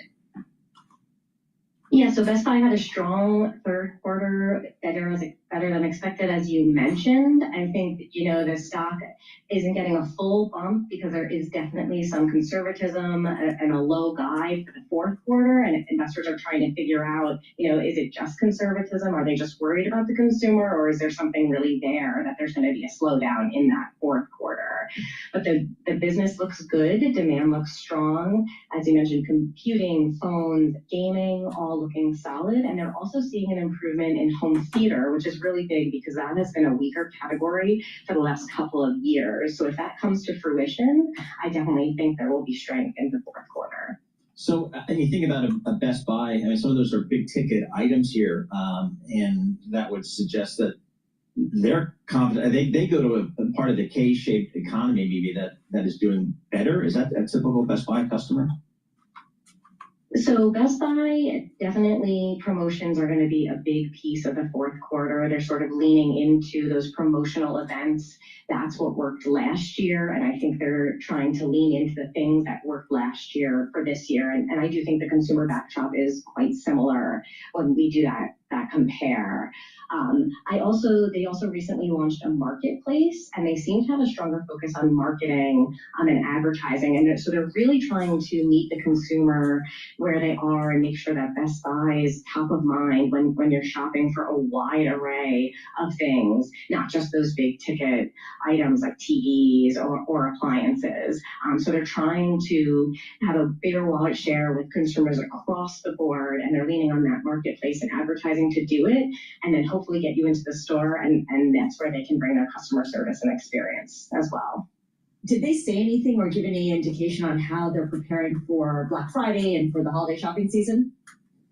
It sounds like very similar to last year. So they started their deals about a week ago. They roll out new deals each week. They are leaning into their paid membership program. So paid members get access to certain deals over the regular shopper. But the playbook looks very, very similar, but the demand picture looks better. So hopefully those promo events can really draw that shopper in, especially since everyone's already looking for those items. Lindsay, thank you so much. Appreciate it. As always, Lindsay Dutch, Consumer Hardlines Analyst for Bloomberg Intelligence. For our listeners in the U.S., a reminder, you can listen to us via satellite radio on Sirius XM Channel 121. Access the world's only global audio business network, coast to coast, 24 hours a day. Bloomberg Radio on Sirius XM Channel 121 is presented by Oracle. Stay tuned for the latest market news and industry research. The next hour of Bloomberg Intelligence starts right now with the S&P up. All right, let's take a look at some other news.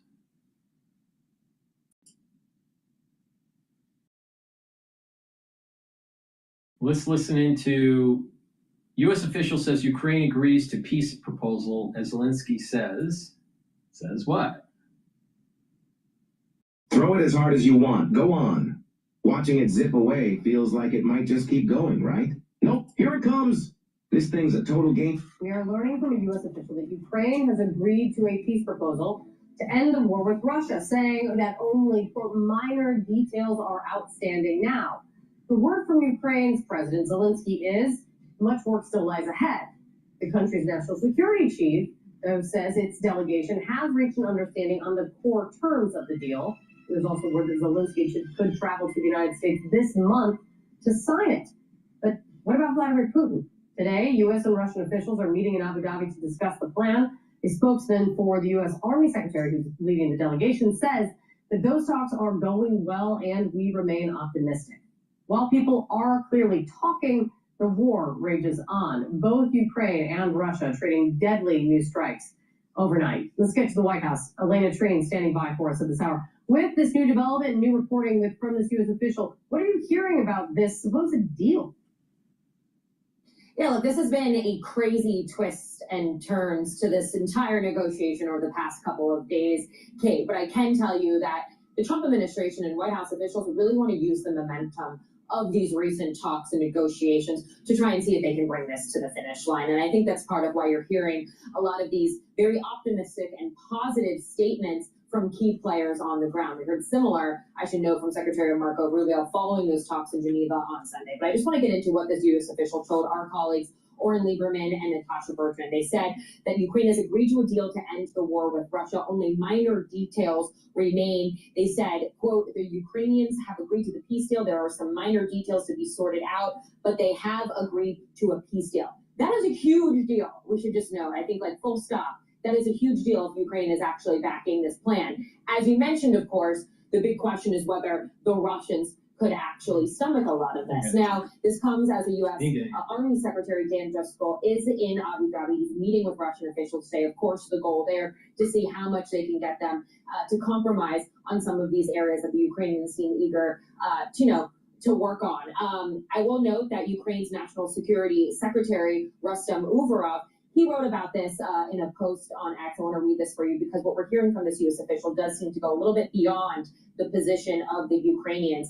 The National Security Secretary said, quote, we now count on the support of our European partners in our further steps. He added that Ukraine looks forward to organizing a visit of Zelensky to the U.S. to, quote, complete final steps and make a deal with President Donald Trump.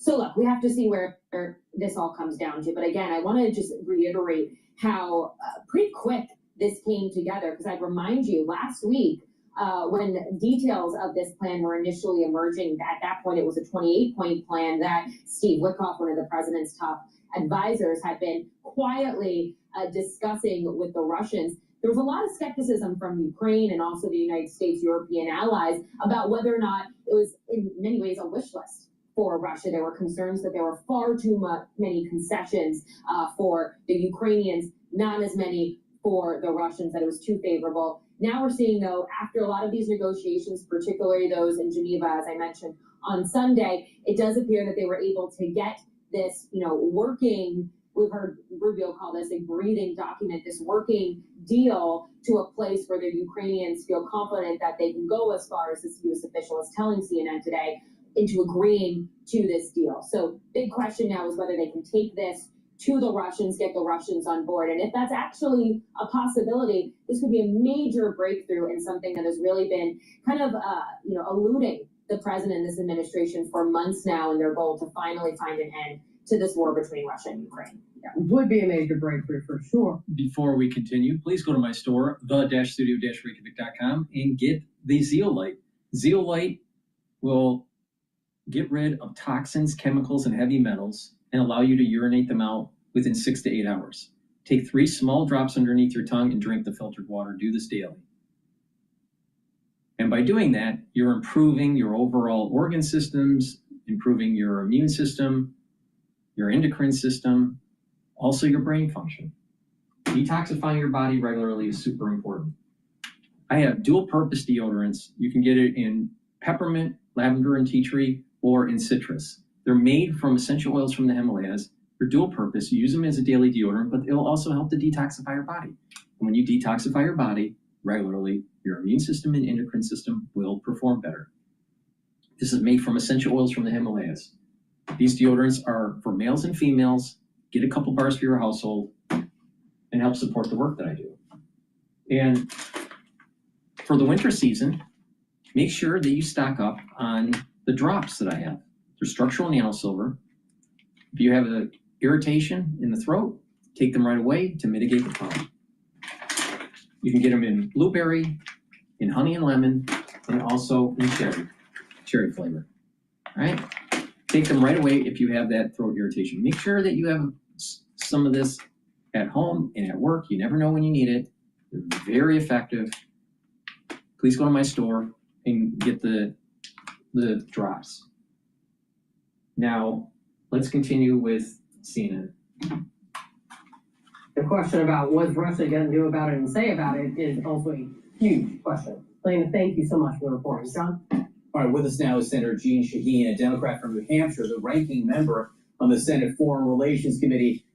Senator, what do you make of this? I mean, this is a U.S. official saying that Ukraine has agreed to a proposal. We don't know what proposal, frankly. We don't know if this is a proposal the Russians have agreed to, and we're not even sure how the Ukrainians feel about it other than the comment from the U.S. official. But what questions do you have?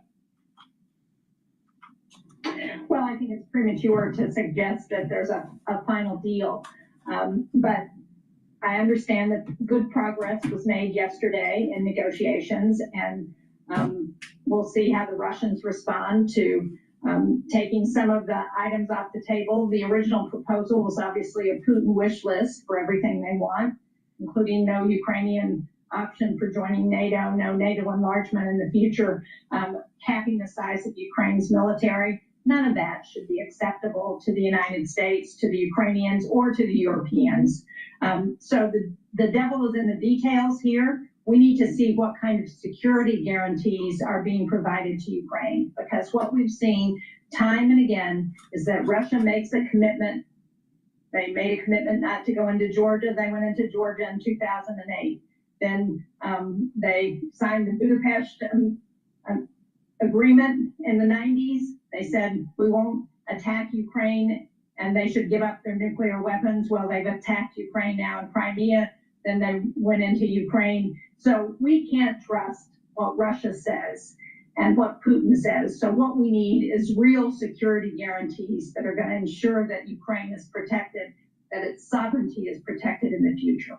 You said progress has been made. I guess specifically progress in what direction? What progress do you think there would need to be for you to support this and really for the Ukrainians to feel comfortable?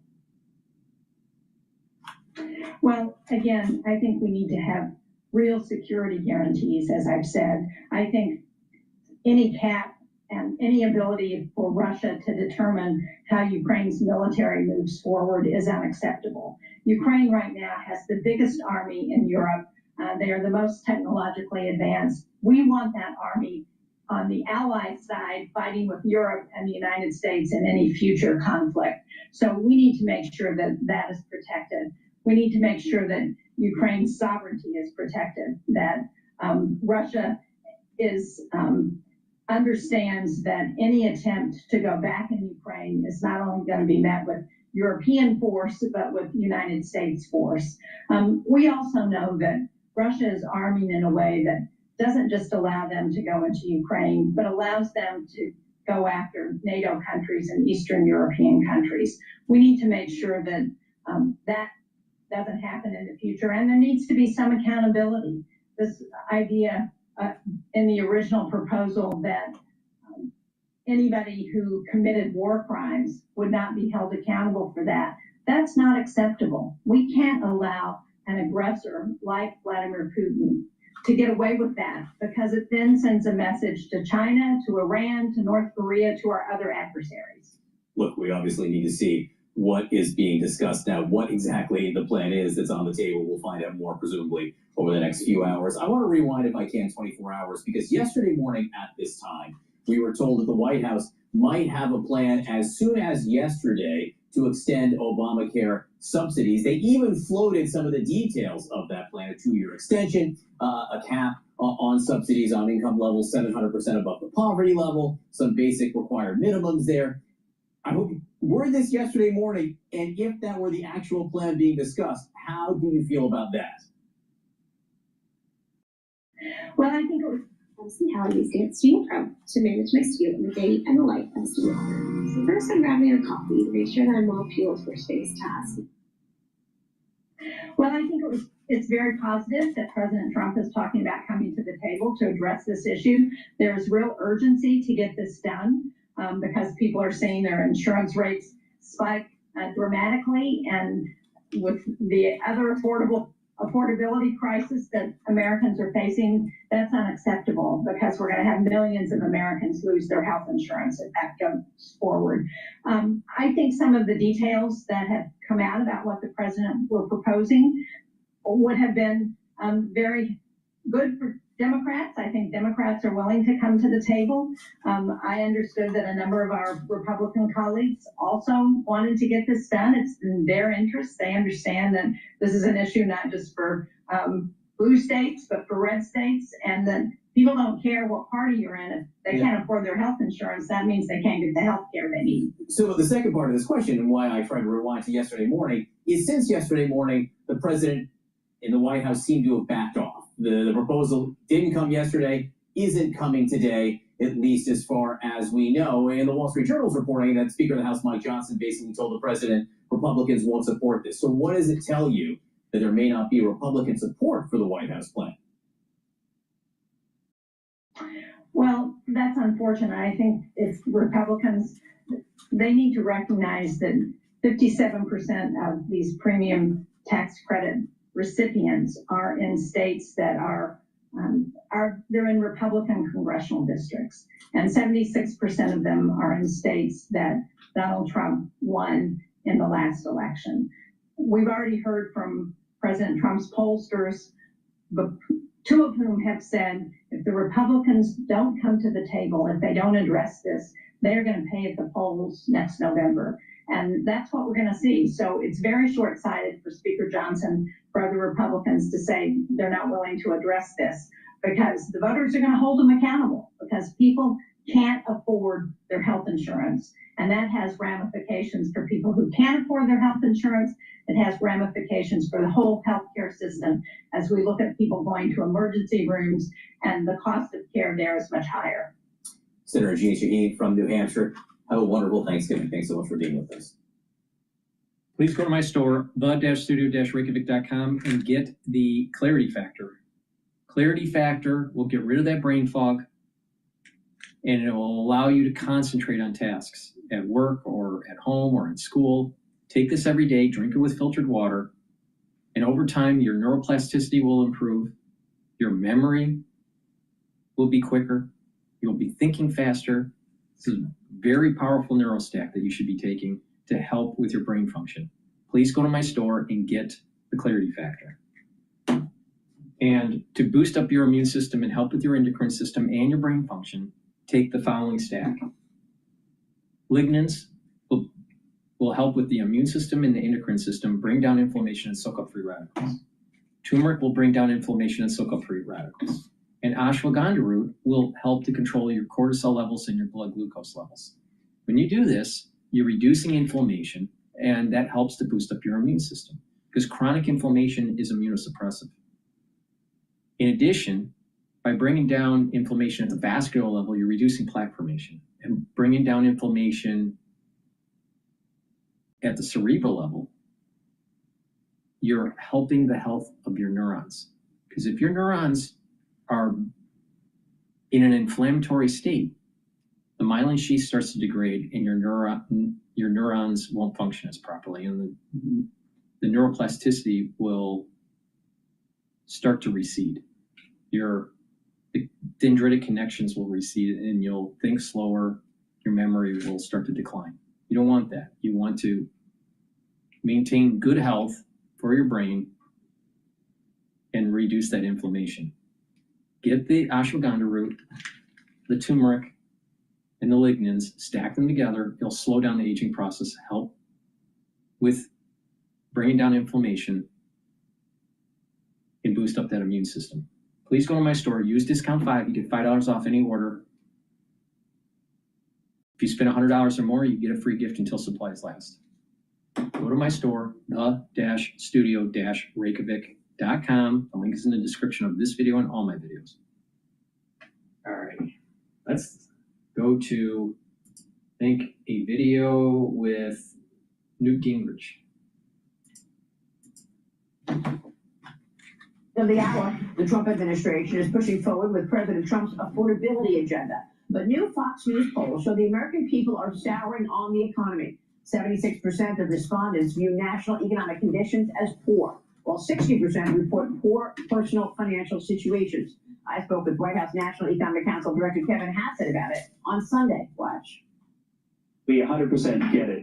And one of the ways you can think about it, Maria, is that because of inflation and the 4% increase in mortgage rates for the typical home buyer, the mortgage rate, the monthly payment went from about $1,200 to about $2,500 during the Biden administration. And so if you add up the increase in the price of groceries, the 21% that you mentioned, that means that a typical ordinary family had to spend $25,000 more every year just to cover the Biden inflation.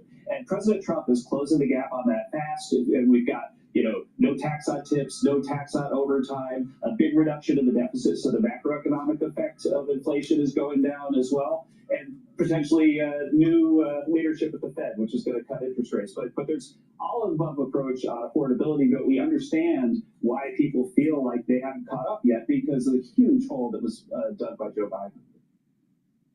Fox News contributor Newt Gingrich sounding the alarm in a new Fox News op-ed telling Republicans economic failure means a Democrat takeover in 2026. Joining me now live from Switzerland is the man himself, former House Speaker and Fox News contributor Newt Gingrich. Newt, it's great to see you this morning. First, I want to get to everything your wife is doing and the reason you are in Switzerland this morning. Well, she's the ambassador now and deeply involved in trade negotiations and other issues and serving the president and the country, and we're very honored. This is her second time. She was the ambassador of the Vatican 4 years ago, so it's a great experience, and the Swiss have been very, very positive and very much want to have a good relationship with the United States. So Costa's got a lot of work to do, but it's in a very friendly environment. That is wonderful. Congratulations and best wishes to Ambassador Gingrich. Thank you for that. I want to get your take on everything else in terms of affordability. What's your take on how the Republicans can message that this is actually a priority? Well, I think that there's a real challenge here. And Republicans, as I've said in my articles, Republicans need to understand that if we have not gotten a dramatically better economy by next July, we have a big, big problem, which could lead to the kind of results that they had in 2018, which could lead to the Democrats suddenly trying to impeach Trump, trying to do everything they can to stop the momentum. So there's a tremendous amount riding on the economy, which is why I so strongly advocated getting the one big beautiful bill done.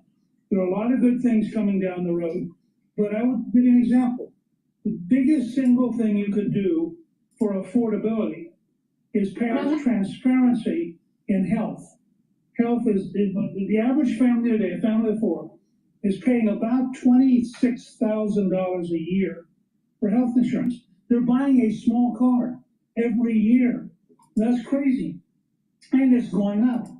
And the real issue here is not the fight that we've had in Congress over the COVID-related subsidies. The real issue is, how do you get the health system back on track to being affordable?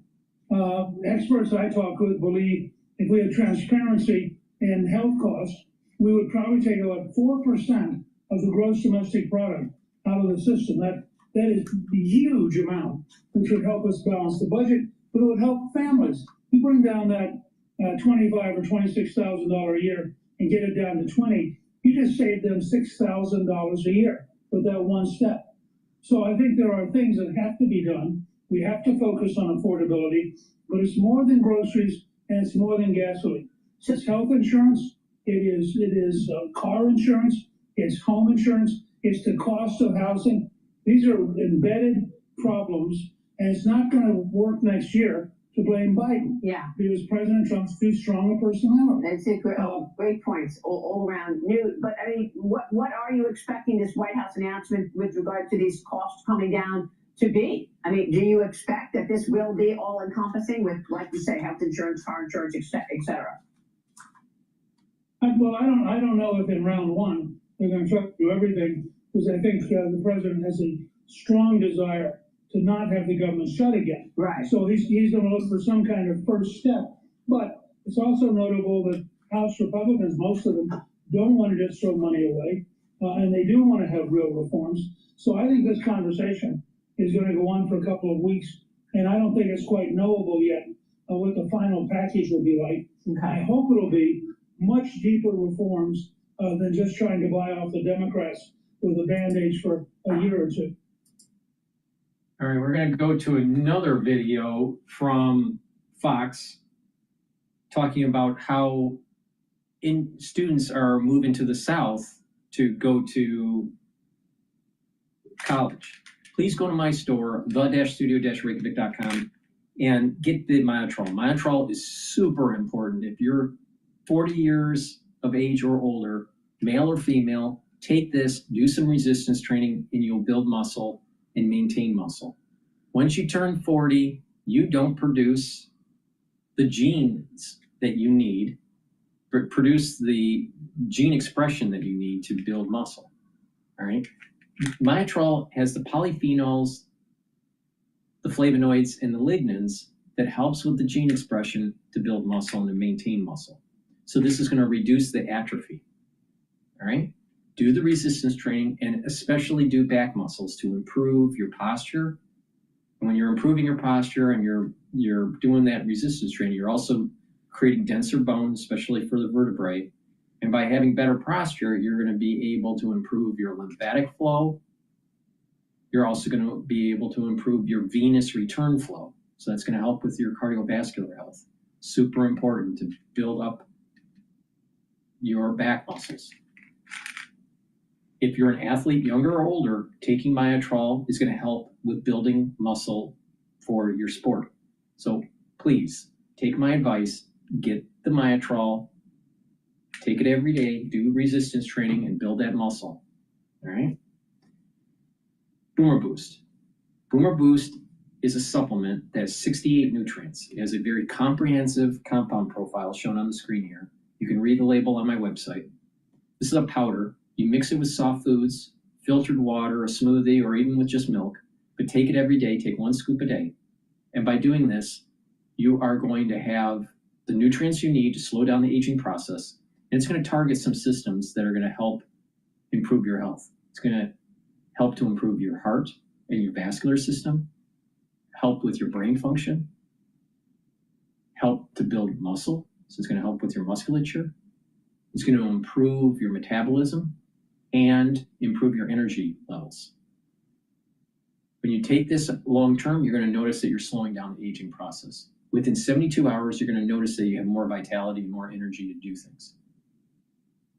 So take this every day and stack it with different supplements. Now, this is one of the pillars for my anti-aging protocol. The first foundation is to take the multivitamin and the probiotic. Then there are 4 pillars on top of that foundation.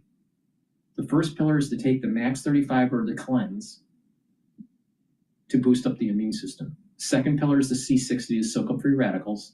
The third pillar is the stack of lignins, ashwagandha root, and turmeric.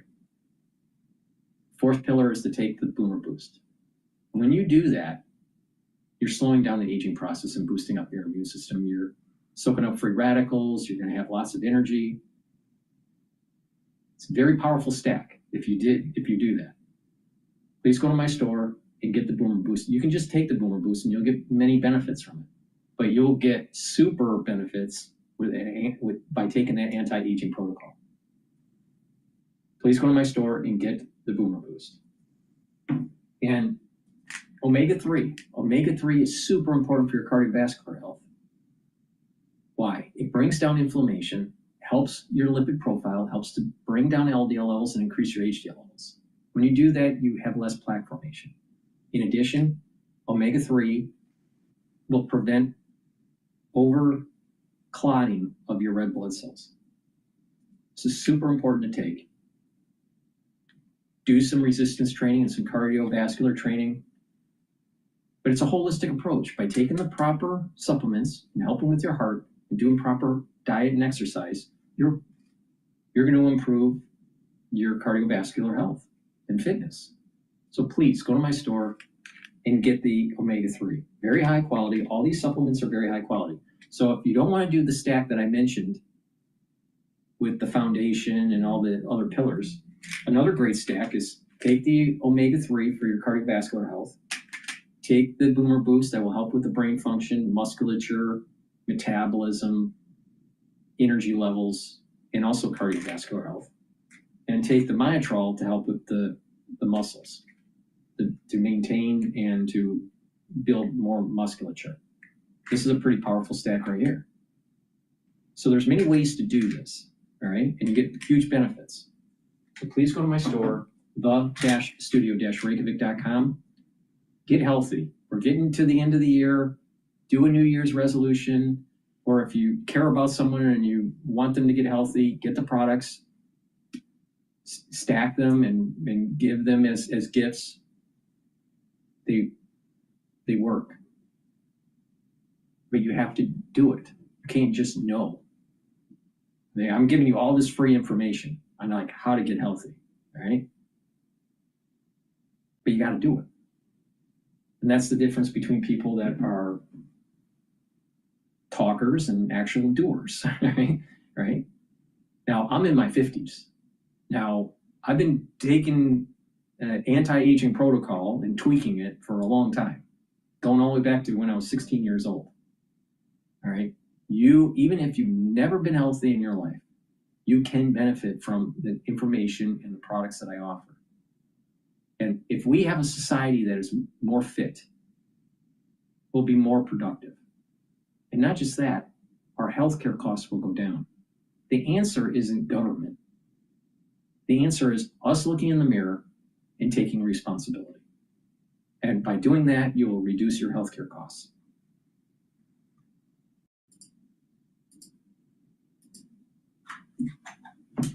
A large number of students are shifting away from prestigious Northeastern schools in the Ivy League and are now looking to enroll in Southern colleges.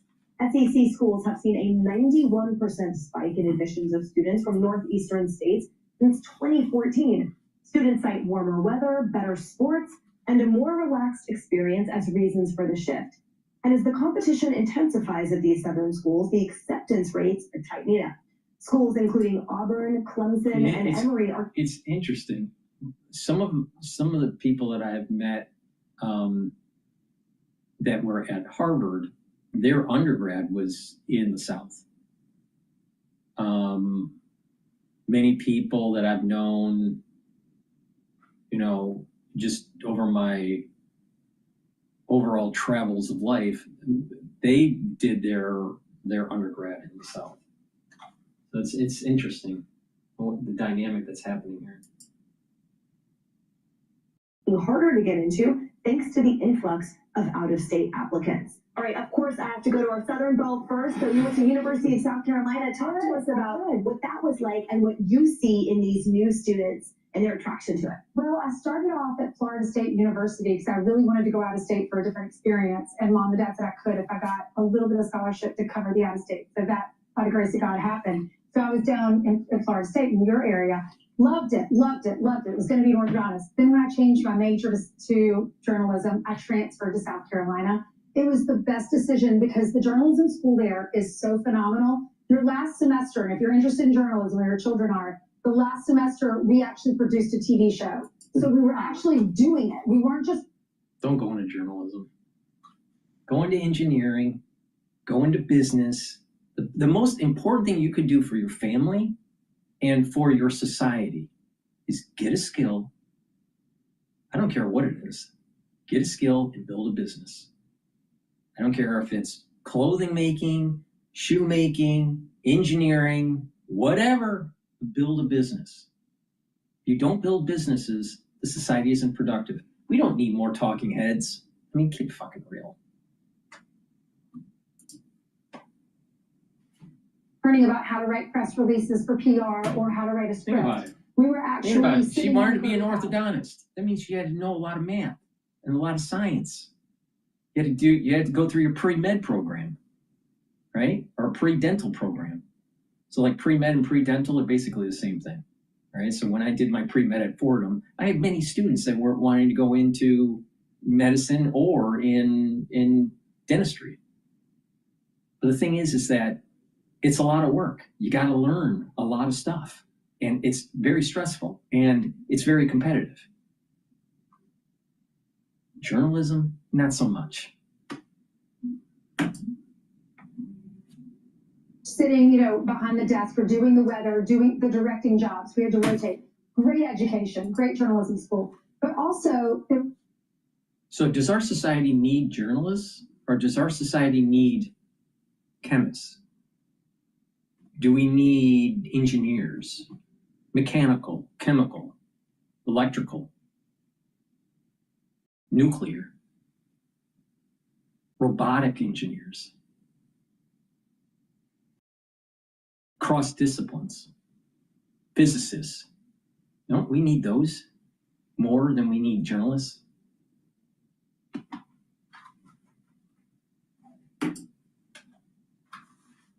the football, and I grew up going to all those games. The tailgating is so much fun. The cute Southern boys, that was, I like that too. The Christian aspect of it, we were in church every Sunday. My faith became so strong. The sorority life was great, and a lot of people poo-poo that up here, up north, but I had a great experience. That's how I found the Lord. So overall, my parents were there. It was just a great experience. I understand culturally, it's cheaper. The beach is there. Charleston was 2 hours away. The mountains are 2 hours away. Everyone's nice. I-95 is there with a small airport if you're flying in and out. It was just a great overall experience. Yeah.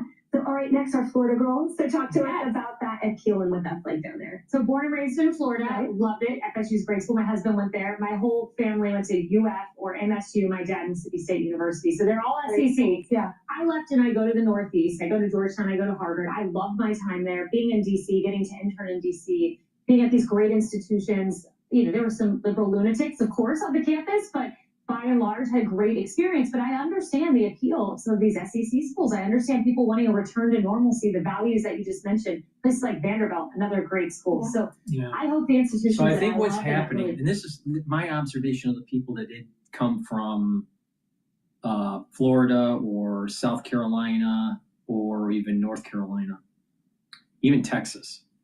They're typically more conservative compared to, let's say, Harvard or even Fordham. So there's definitely a difference between conservative to liberal student body, that's for sure. I think there's also a worth ethic that I noticed, but not with all, because some people that did go to Florida, they went to party school and they didn't, the discipline wasn't there. But in large, I would say that there's more discipline. And I'll tell you, I think that there's a little bit more, I think they're just more open, easier to get along with versus some of these other individuals or students that are coming from the East. The Northeast, where they have a chip on their shoulder maybe, or it's harder to become friends with. But there is something about a conservatism in the South that I think the country needs. It goes back into this whole idea of God, country, and family. Now you got to remember, we have the First Amendment, and that First Amendment is also freedom of religion. But we also have to pay attention to freedom from religion too. There is a tendency for certain religions to proselytize. And if you keep on proselytizing, you're going to turn people off, right? So religion is a personal thing. And I think that we need it, but I don't believe that we should be proselytizing it. We have freedom of religion and from religion. And that's very important. But this idea of God, country, and family, where you have some spirituality in your life, and some moral foundation, you have a strong affinity to your country, so you're patriotic. And when you have that, you have an affinity for your community.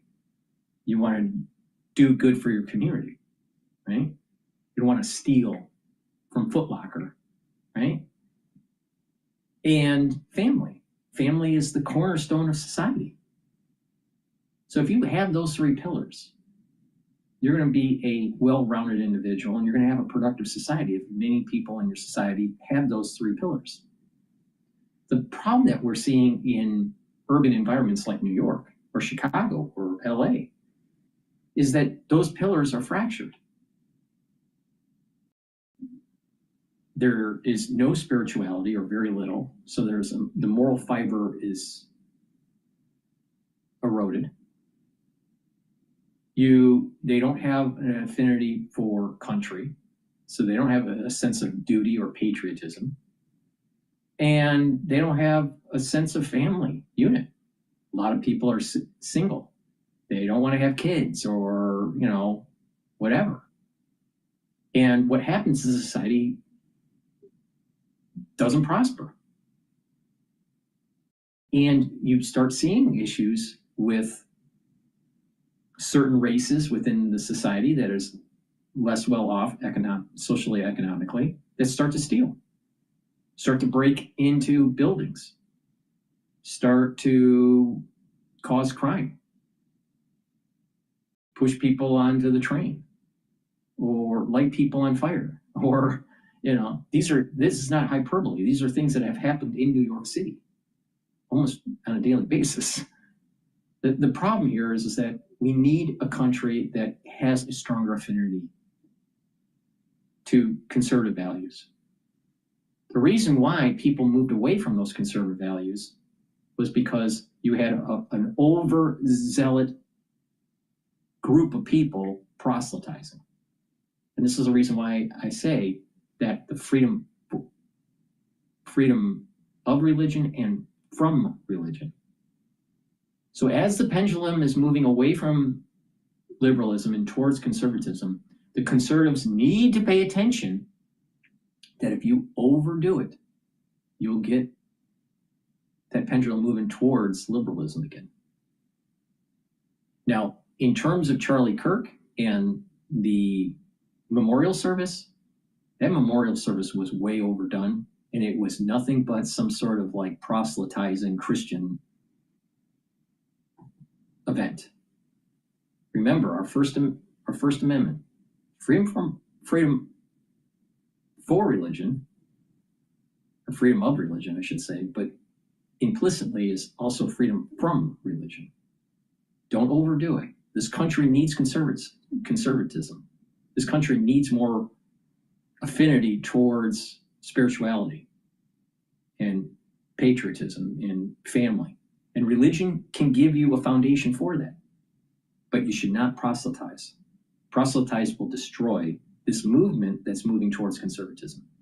Unfortunately, you're going to have a lot of Christians out there that have this desire to proselytize. And it's just going to turn people off, and they're going to move to liberalism again.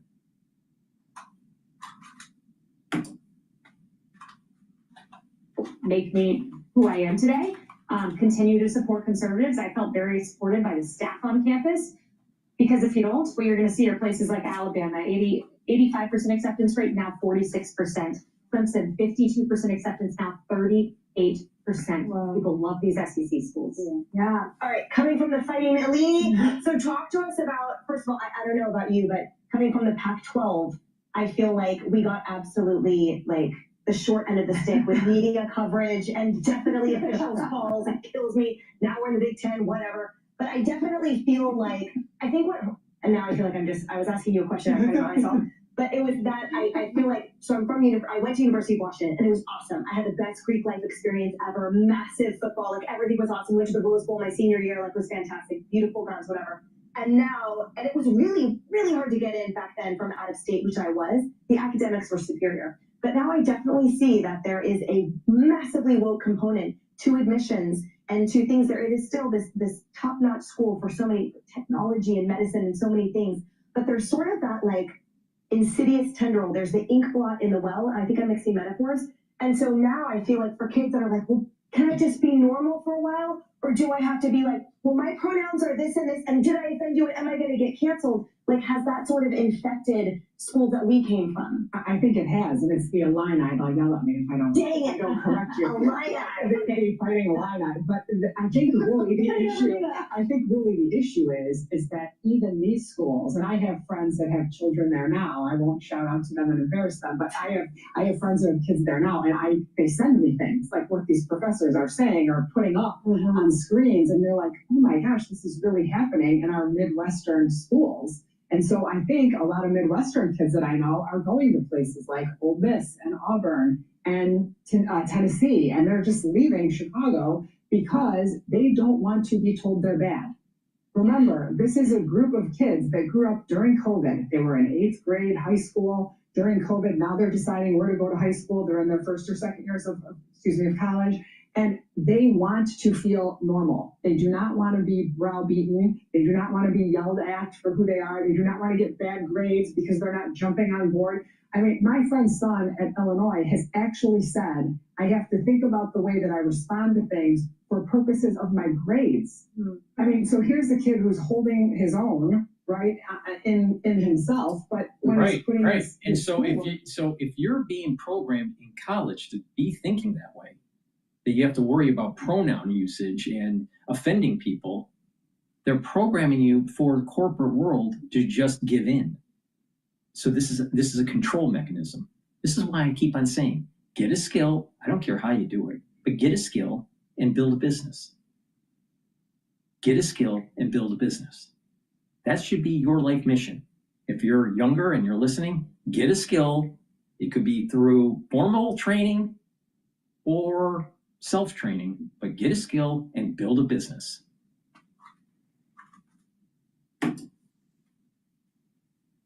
There, he's got to do it in a way that is pacifying what the educators are asking for. So I think that's why you have people going south. Yeah, I love what a perfect representation we have, or like a deeply, like the breadth of what we have for the different geography and also the types of schools. So Charlie, you went to a small private school, you were saying. Yeah, I couldn't have gotten into any, even when the acceptance rates were really pretty broad, I couldn't have gotten into any of these. You were a bad student. No, I don't believe that. No. You're heckling me.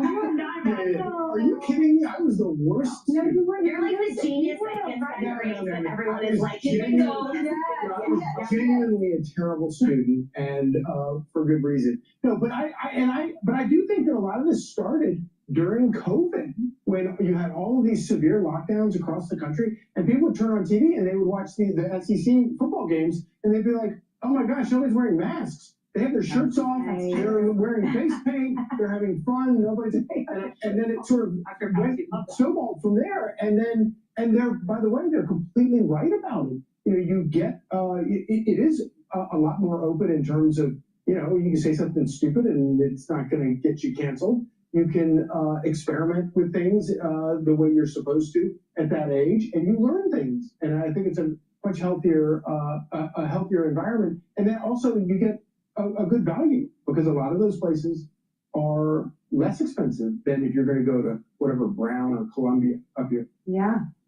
with a side of protests and you know, all that's that what they stuff. see. They see that on TikTok, right? If you're looking at schools, they're seeing that you can't get into your classroom. So they're saying, why go there? Right. Hey, it's Will Kane. Click here to subscribe to the Fox News channel on YouTube. It's about God, country, and family, and getting a skill. Please go to my store, the-studio-reykjavik.com, and get the vitamin B complex. Vitamin B complex will help with your cellular metabolism, increase your energy levels, help with the health of your mitochondria, and to protect your neurons. Protecting your neurons is super important if you're age 40 or older. Please go to my store and get the vitamin B complex. And Good Night Formula. Good Night Formula will allow you to get into 3 to 5 cycles of REM sleep and deep sleep per night. This has tryptophan, melatonin, GABA, and passion flower to allow you to get those cycles of REM sleep and deep sleep that will allow you to detoxify your central nervous system, consolidate memory, and you'll be well rested. When you do that regularly, you slow down the aging process. And guess what? Your immune system also improves. In collagen. Collagen supplement has the typical amino acid profile shown on the screen here. This is very powerful, very high quality collagen. Do resistance training. And by taking the collagen, it's going to help with the bone density. It's going to help with the health of your joints and your cartilage, your musculature, your skin, your nails, and your hair. Take it every day. This is a month's supply. please go to my store, the-studio-reykjavik.com. All right, let's listen to Bloomberg here. I think they're talking about Bitcoin. The stock market overall. Okay, so that's where things stand for Bitcoin. What about the infrastructure that's really popped up around Bitcoin and crypto overall? You have a lot of crypto companies applying for bank charters and wanting to become more like TradFi institutions, even as they say they don't want to be banks and presumably don't want to be regulated like banks. How do they move forward when a big part of the crypto narrative is struggling? I think, listen, I think there'll be a lot of competition. I have to tell you, like Visa, MasterCard, they're all jumping on the whole stablecoin bandwagon. A lot of banks are doing the same and so on and so forth. So I don't know if all of a sudden this is going to be a free fall. I think where stablecoins is going to basically make a very big difference is in cross-border payment. And there's no doubt. That's going to be a big deal because it's just simply cheaper. That's why all the major mainstream traditional financial institutions are already going down this path. But I think outside that, it's not clear what this basically means, because if you think about this, to me, what is very striking is how much gold has gone up and how much Bitcoin's gone down. And yet people think of Bitcoin as a digital gold.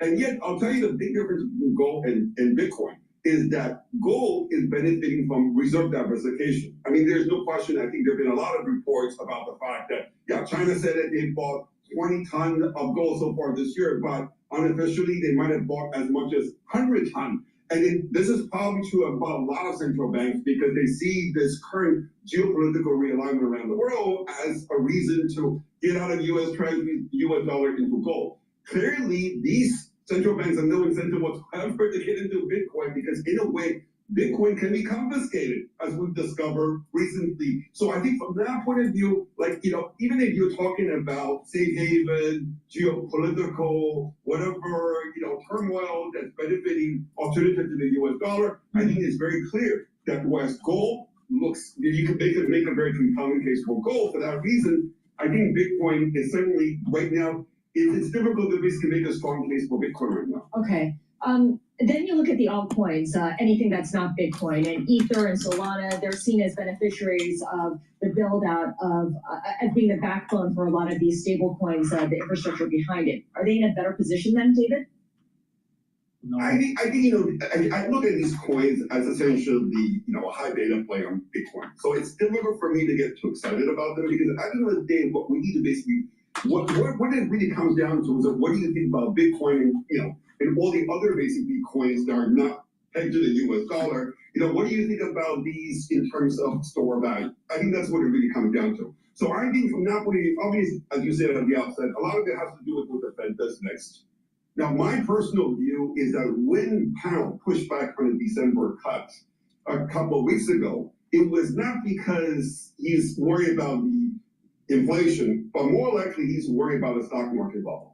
I believe that, the Fed shares my concerns about the AI bubble. Obviously, the Fed would never come out and say, wow, this is a bubble. But I think they definitely don't want to become an accomplice to the bubble, and they don't want to blow more air into the bubble. I think this is the reason why they are uncommittal when it comes to a December cut. So I think from that point of view, whether December cut will happen or not, obviously matters a great deal for both Bitcoin and the stock market. But I'm assuming right now that the stock market keeps rallying, I think that reduces the chance of a cut. We really need probably another 7% drop in the stock market for the Fed to jump on a cut in December. Well, that's why a lot of people say the stock market is like the Fed's unofficial third Band-Aid.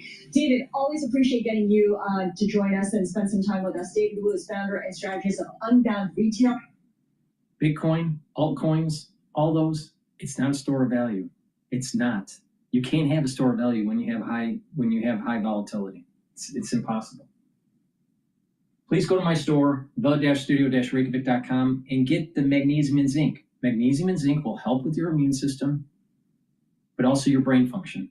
Magnesium helps with the efficacy of vitamin D3. Take this every day. Make sure you drink it with filtered water, especially during the winter season. Boost up that immune system. Take the magnesium and zinc every day. If you're not feeling well, take a double dose. Take 1 dose in the morning, take 1 dose in the evening if you're not feeling well. If you are feeling okay, take 1 dose each day. Make sure you drink it with filtered water. Make sure you use discount 5 and you get $5 off any order. And if you spend $100 or more, on any order, you get a free gift until supplies last. Please go to my store, the-studio-reykjavik.com. The link is in the description of this video and all my videos. This last video that I'm going to do, this is talking about a professor that was at Harvard and why they left. All right? And I think it's really important to pay attention here. Now, Harvard has always been on the wrong side of everything until they were forced to be on the right side. But then what happens is that once they are on the right side, positive things happen for the country, right? So don't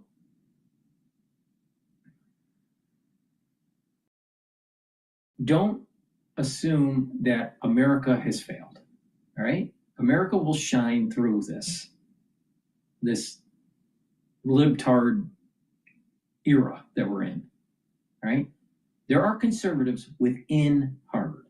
There are conservatives within Yale and these other institutions. There are conservatives within other universities that are not Ivy League or Ivy League Plus.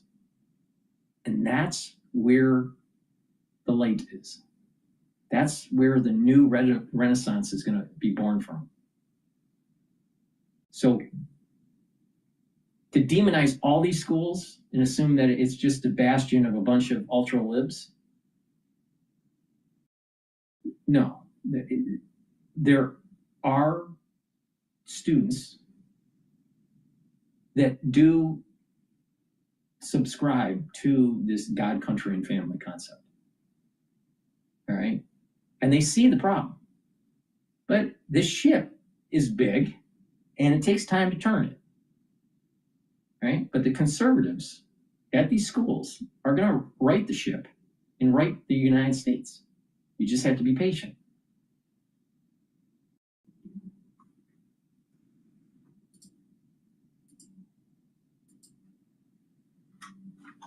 I met there. When I entered the university, I prepared to dedicate my life to the humanities, especially the teaching of literature. Literature provides a template for life and order for the human experience. It teaches us we're not alone. It rouses our conscience and dilates our moral capacity. It furnishes a vocabulary for the motions of inner life. It sharpens our attention to the world and to others, and it wakes things up that are in us. And it often requires the concession of moral imperatives, those imaginative laws that hold together the moral worlds of poems and novels.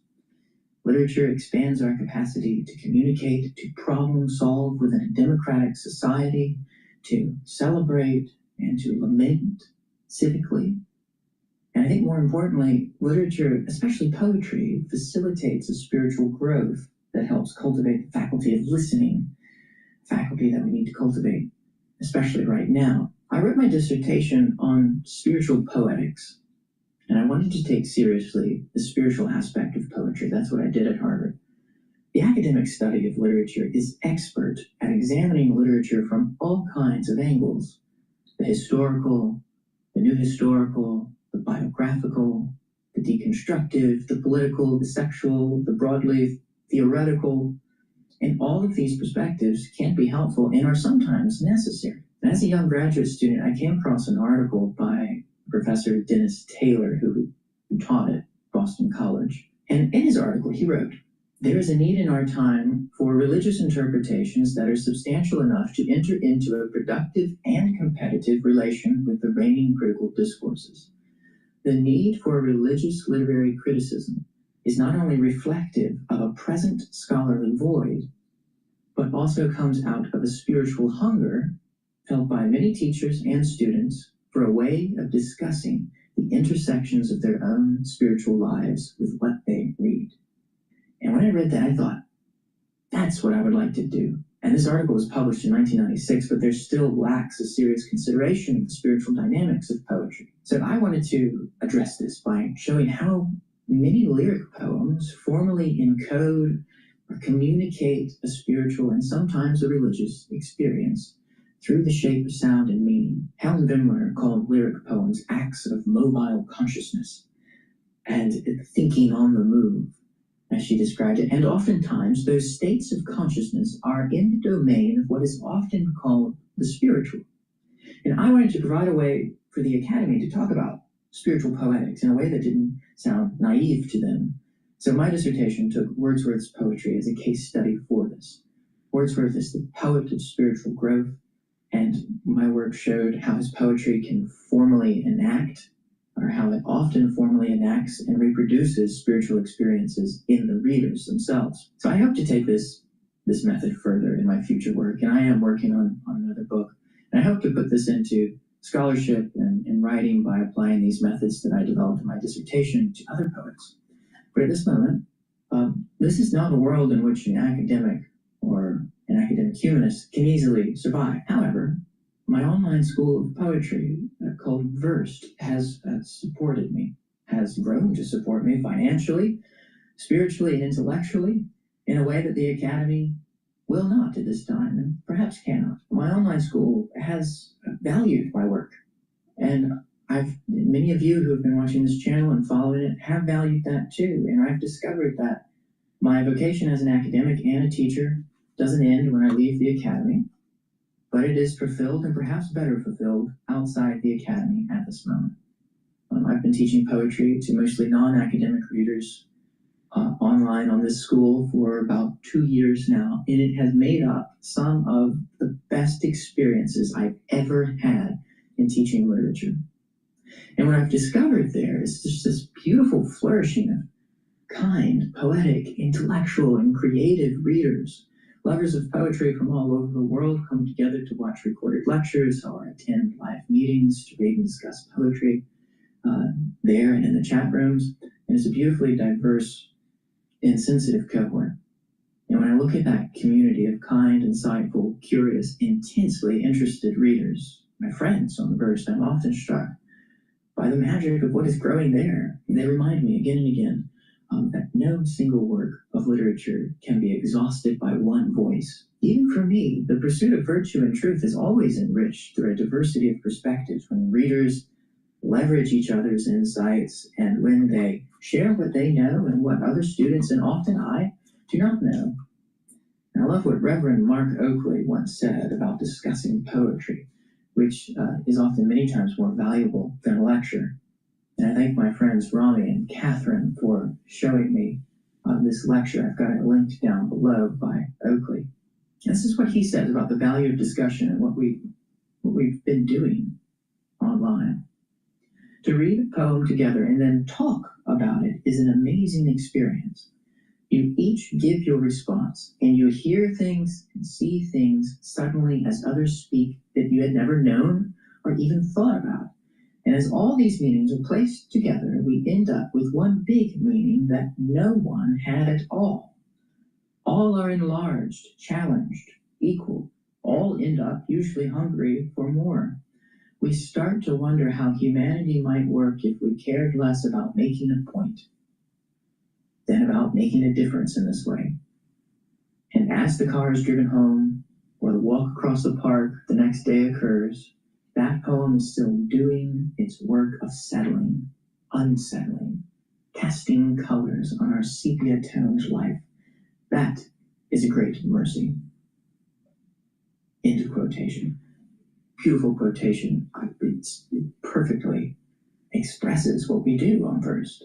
And teaching interested readers has shown me that poetry can be studied and lived, and that the most marvelous thing I can do right now is to help nurture this, to gather readers into a community where truth and beauty might be pursued together through the study of and the creation of literature. Many of the community members are actually writing their own poems and novels, and in this way imagining more. So I was happy to participate briefly in the life of the Academy, and may yet again one day. The Academy is a great gift to a nation, but right now it needs reform in order to fulfill its sacred mission once again. And I think it can and will be reformed. But for now, I'm called elsewhere. I plan to keep working on my 2 book projects and attending conferences where I can, and will continue publishing some free content here on YouTube. But for now, I feel like I'm leaving the tower to go tend a garden. And there's great excitement in that for me. So Thank you to everyone on YouTube who has followed this channel over the past 3 years, who has subscribed and commented with encouragement. Thank you. Your support has enabled me to keep teaching poetry in a world that is increasingly hostile to the arts. At this time in my life, I'm upheld both financially and spiritually by those of you who have supported this channel, and especially the poets and readers of poetry who have bought subscriptions on Verse. So to everyone on YouTube and on Verse, I'm looking forward to whatever comes next. Thanks for being along for the ride, and until next time. Scott 1000 lasts 2 times longer. Get more with Scott. T-Mobile's Guide to Moving Day. Step 1, get T-Mobile 5G home internet with 2-day free shipping. Step 2, get online in 15 minutes. Step 3, unpack, maybe tomorrow. Make your house a home on day 1. Get T-Mobile 5G home internet for just $50 a month.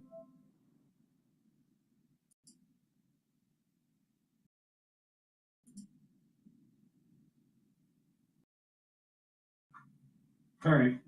Please go to my store, the-studio-reykjavik.com, and get the vitamin C and magnesium. This will help with your skin, your immune system, and your brain function. Super important. Make sure you drink it with filtered water, and especially take this during the winter season to boost up that immune system.